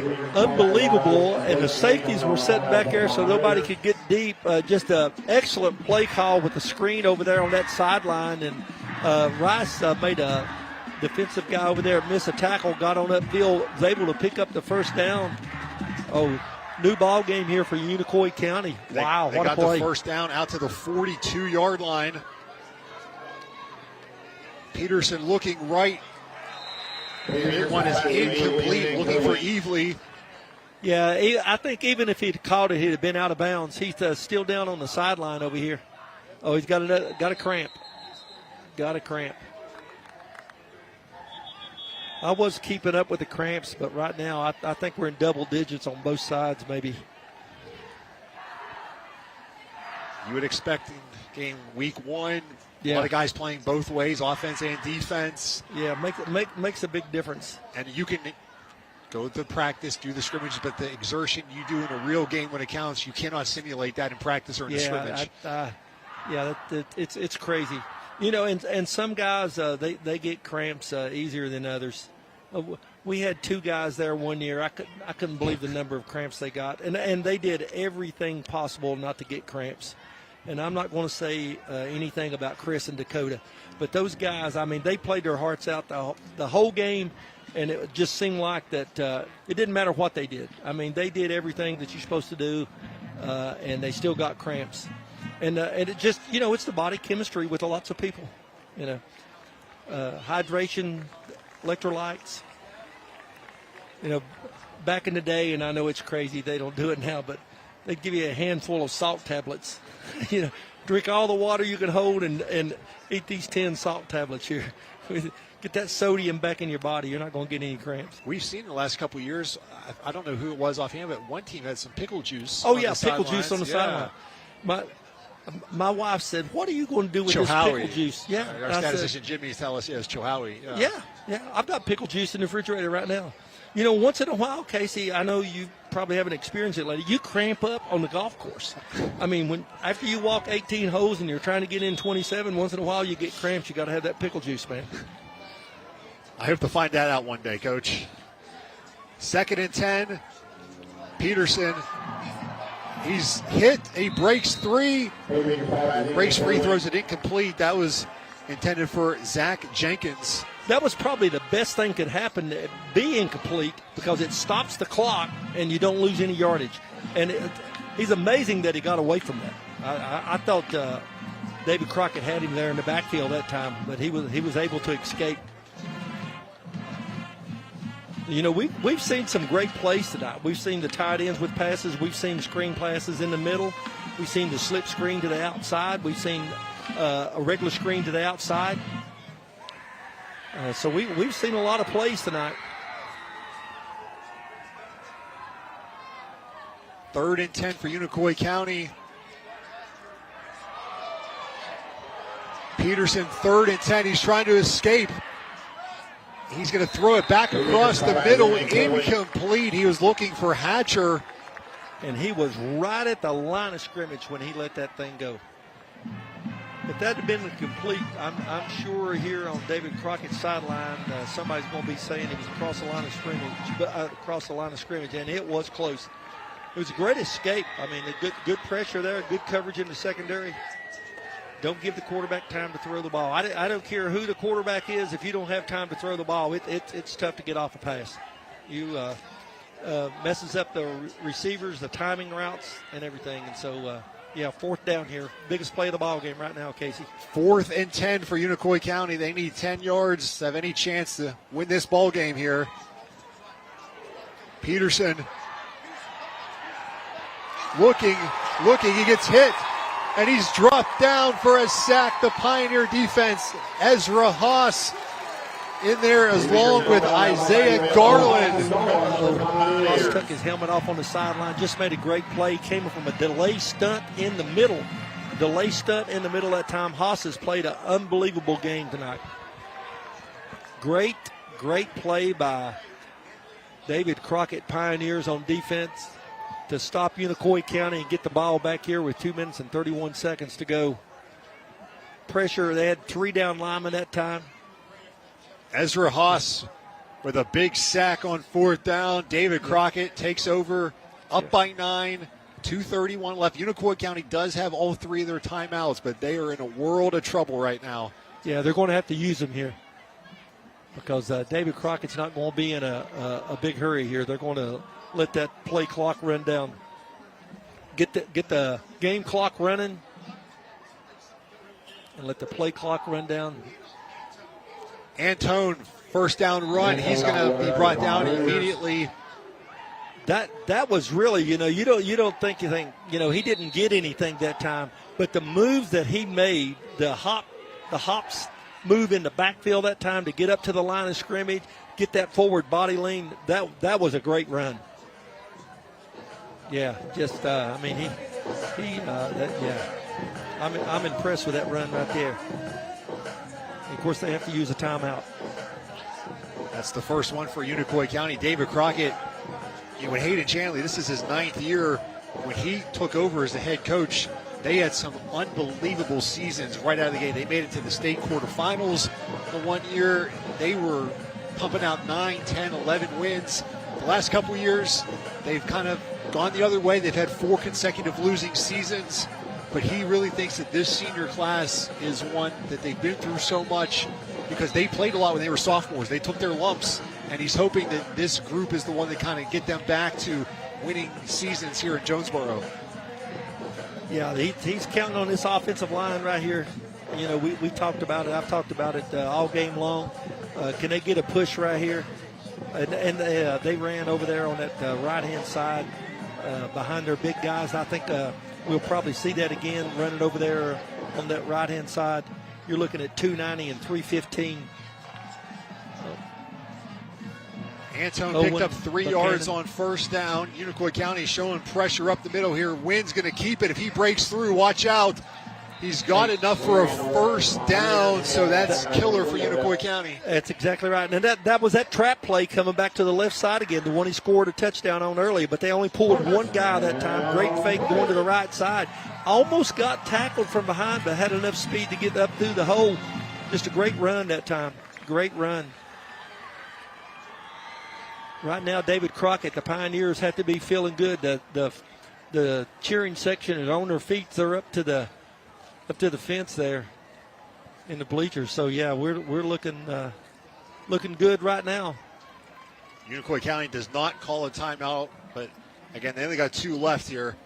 It's first down. Crockett just has to hold on to the ball here. 2 hands on the ball for Haas. 2 hands on the ball. They had 7 guys in the box. 2 guys came on that right-hand side. Couldn't get up with him. The forward body lean. They got to use another timeout. That's the second timeout for Unicoi County. They have 1 remaining. It'll be second down for David Crockett. Really, Unicoi County now can only stop it 1 more time. You probably can run it, and then third down, you could even just take a knee on third down if you want. The way they ran the ball that time with 2 hands on it, I think we might see that again. And if he really wants to pull it off here, he might run that trap with his quarterback 1 more time. It's like hang on tight, guys. We just have to hold on to the football. Because once if Unicoi County gets the stop here, they won't have any timeouts left. and they got to go the length of the field, something that hasn't happened all night as far as the drive is concerned. You know, they had their opportunities on the last time they had the ball, and David Crockett's defense rose to the occasion. Don't forget, though, with this being second down, they call a timeout. Then Crockett can run it on third down, take 40 seconds off the play clock. I mean, so if Unicoi gets it back, it's going to be 30 seconds, 25 seconds. Yeah, getting down to pretty close to Hail Mary time. Yes. Barring a turnover, I just don't think Unicoi County is going to have enough time here. But stranger things have happened in football, so we'll see if the Pioneers can just hang on to it here with two seniors in the backfield there, Wynn and Haas. Haas is going to keep it. Haas, and he is in for the touchdown. He gets the sack on defense and a touchdown run for Ezra Haas. Yeah, Colin, that was that trap play, but they give it to the halfback that time. He just follows his lineman. Great blocking there. Turns it upfield, gets into the end zone. That's been their best play on offense tonight, has been the trap play. Whether it's a regular trap play, we can see it coming up right here. Ezra Haas puts an exclamation point. Lineman kick out, big 74 upfield, puts his hand on his back, follows him into the end zone. That's a great block. Look at that pancake block into the end zone. You talk about guys going crazy Monday when they watch that on the film. And, of course, Haas cranked up there a little bit. Connor Cowan deserves a shout out there, 74. Had that great play on defense. It comes back and scores on offense. Extra point was good, so it's 28-12. 1:19 left. David Crockett has scored 4 touchdowns. All 4 have been scored by seniors. Ezra Haas with the latest one. A.J. Wynn scored 2, and Marcus Carrier scored 1 on defense. And what a statement David Crockett has made here tonight. I think, they might have shocked some people here tonight with this. Fans in Upper East Tennessee and other coaches and schools coming out right here, put 28 big points on the scoreboard. That's just that's a really good run, but that's super blocking on the offense. Hats off to those linemen here in the fourth quarter. Yeah. Yeah, you look at what both teams had coming back. I mean, Unicoi County on paper had a little bit more coming back, but the one position, the difference was the quarterback. Crockett had a returner. Unicoi County did not. And A.J. Wynn has been instrumental tonight for the Pioneers. Yeah, both Unicoi County, I know they're going to change some things probably and really work on that offensive line as far as the blocking and so forth. And I think you're going to see David Crockett do the same thing. Both teams that, a lot of new people on the offensive line. Acevedo going to let this one fly and down to the 3-yard line. Tanner White, a big return potential.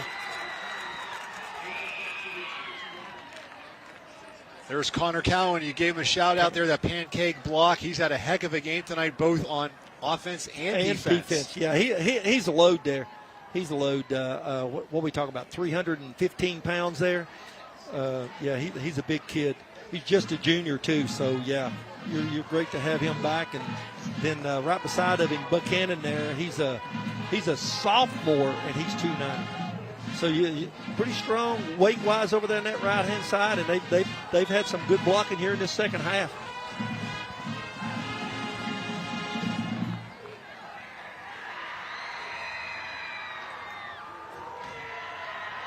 So Unicoi County now. Gunnar Peterson has a lot of turf in front of him here. He's going to look left. That one is complete, and Zach Jenkins with his first catch of the ball game has a first down. And it stops the clock.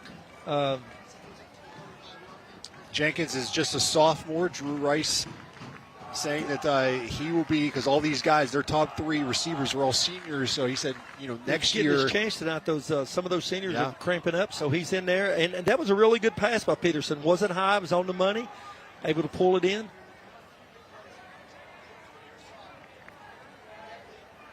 .103 left in this one. Unicoi County down by 16 points. Peterson looking right. He's running. Hatcher has it at the 35-yard line. Hayden Chanley rips his hat off. He can't believe they let a receiver get behind him there. This point of the game, rule one is nobody gets behind you, and coach is happy with that. But they'll live for another day right here. It's down under a minute right now. Of course, Unicoi County's lining up fast to get up there to run another play. That's always good, though, to have that as a reminder on film when you win the game as well.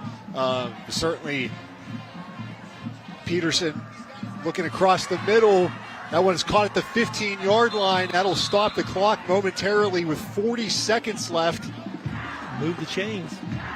That's Tanner White. They're going to get in the end zone. We've seen an onside kick here. We talked about that earlier. They do have one timeout left, Unicoi County. Peterson. He spikes it, but it took 6 seconds still from when they wound the clock before he could spike it. 34 seconds left. If Unicoi County does punch it in, they would have to go for 2 because they're down by 16, so they need 2 touchdowns and two two-point conversions. And, so far tonight, David Crockett, bend, but don't break. We'll let them get down here in the red zone, but we won't let them score, so we're going to see what happened here. We got 34 seconds. Second down, 34 seconds left. Ball's at the 15-yard line. Peterson across the middle. That one is incomplete. What a hit there at the last second by Marcus Carrier. That's another big defensive play there by David Crockett. Carrier timed that perfectly, making contact right as the ball gets there. Boom. Great defensive play.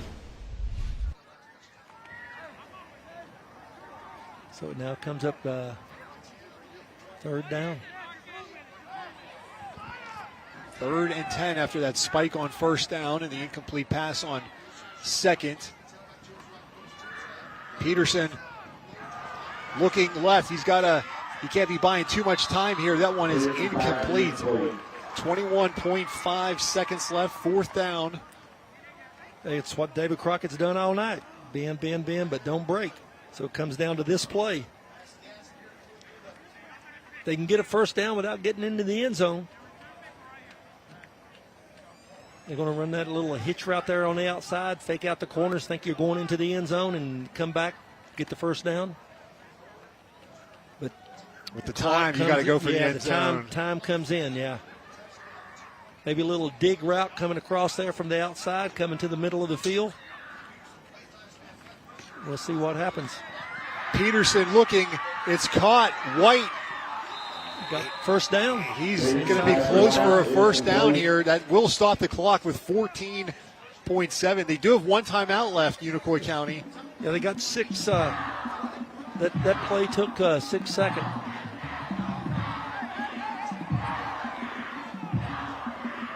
And they're not going to right back on the ball. Take the timeout here, so they got to hurry up and snap this one here. They're letting 4 seconds off the clock. Did he catch it? Incomplete. Oh, drops it. That was for Lanningham. Yeah, Lanningham, he was open there on the outside. Good throw to the outside, but just couldn't come down with it. 9 seconds left. I think Peterson had some zip on that ball. Right now, those cornerbacks, they're not going to give much of a cushion. But them safety's sitting back there reading it. You might see another interception here.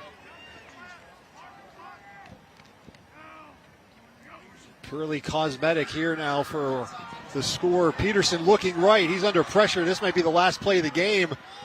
He throws it incomplete. 1.7. They actually stunted the cornerback that time. The cornerback actually stunted. The receiver's wide open. Wind came over. And, of course, Peterson didn't have time to throw the ball. But that was some play there. Unicoi County, you never know down the line later in the season where you might be in a position where you have one play to potentially win a game here. Obviously, it's not going to happen tonight, but this could come in handy for a good practice run for potentially later in the season at some point. Number 2 receiver on a slant pass. David Crockett they don't want to allow a touchdown. There, number 2. That one is incomplete, and that's how the ball game ends. David Crockett wins 28-12. Fittingly, the last play of the game is a right down to that. I mean, they're knocking on your door. Defense comes up big. And Hayden Shanley, the Pioneers, start the season with a win. They get a little payback after losing to Unicoi County last season. 28-12, the final. So they flip-flop it. Home team wins. We will talk to Hayden Shanley, the Pioneers, when we come back on Friday Night Rivals.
Welcome back. David Crockett victorious tonight, 28-12 over Unicoi County. We are joined now by Hayden Shanley, head coach of the Pioneers. Coach, we talked earlier in the week. You said your senior class, you thought they were special. They delivered tonight, scoring all 4 touchdowns, making big plays. Speak to the senior class, what they did tonight. Hey, let Coach hear.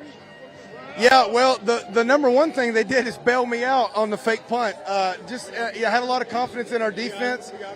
Did a lot, and I'm gonna go ahead and pass this off because they deserve that. But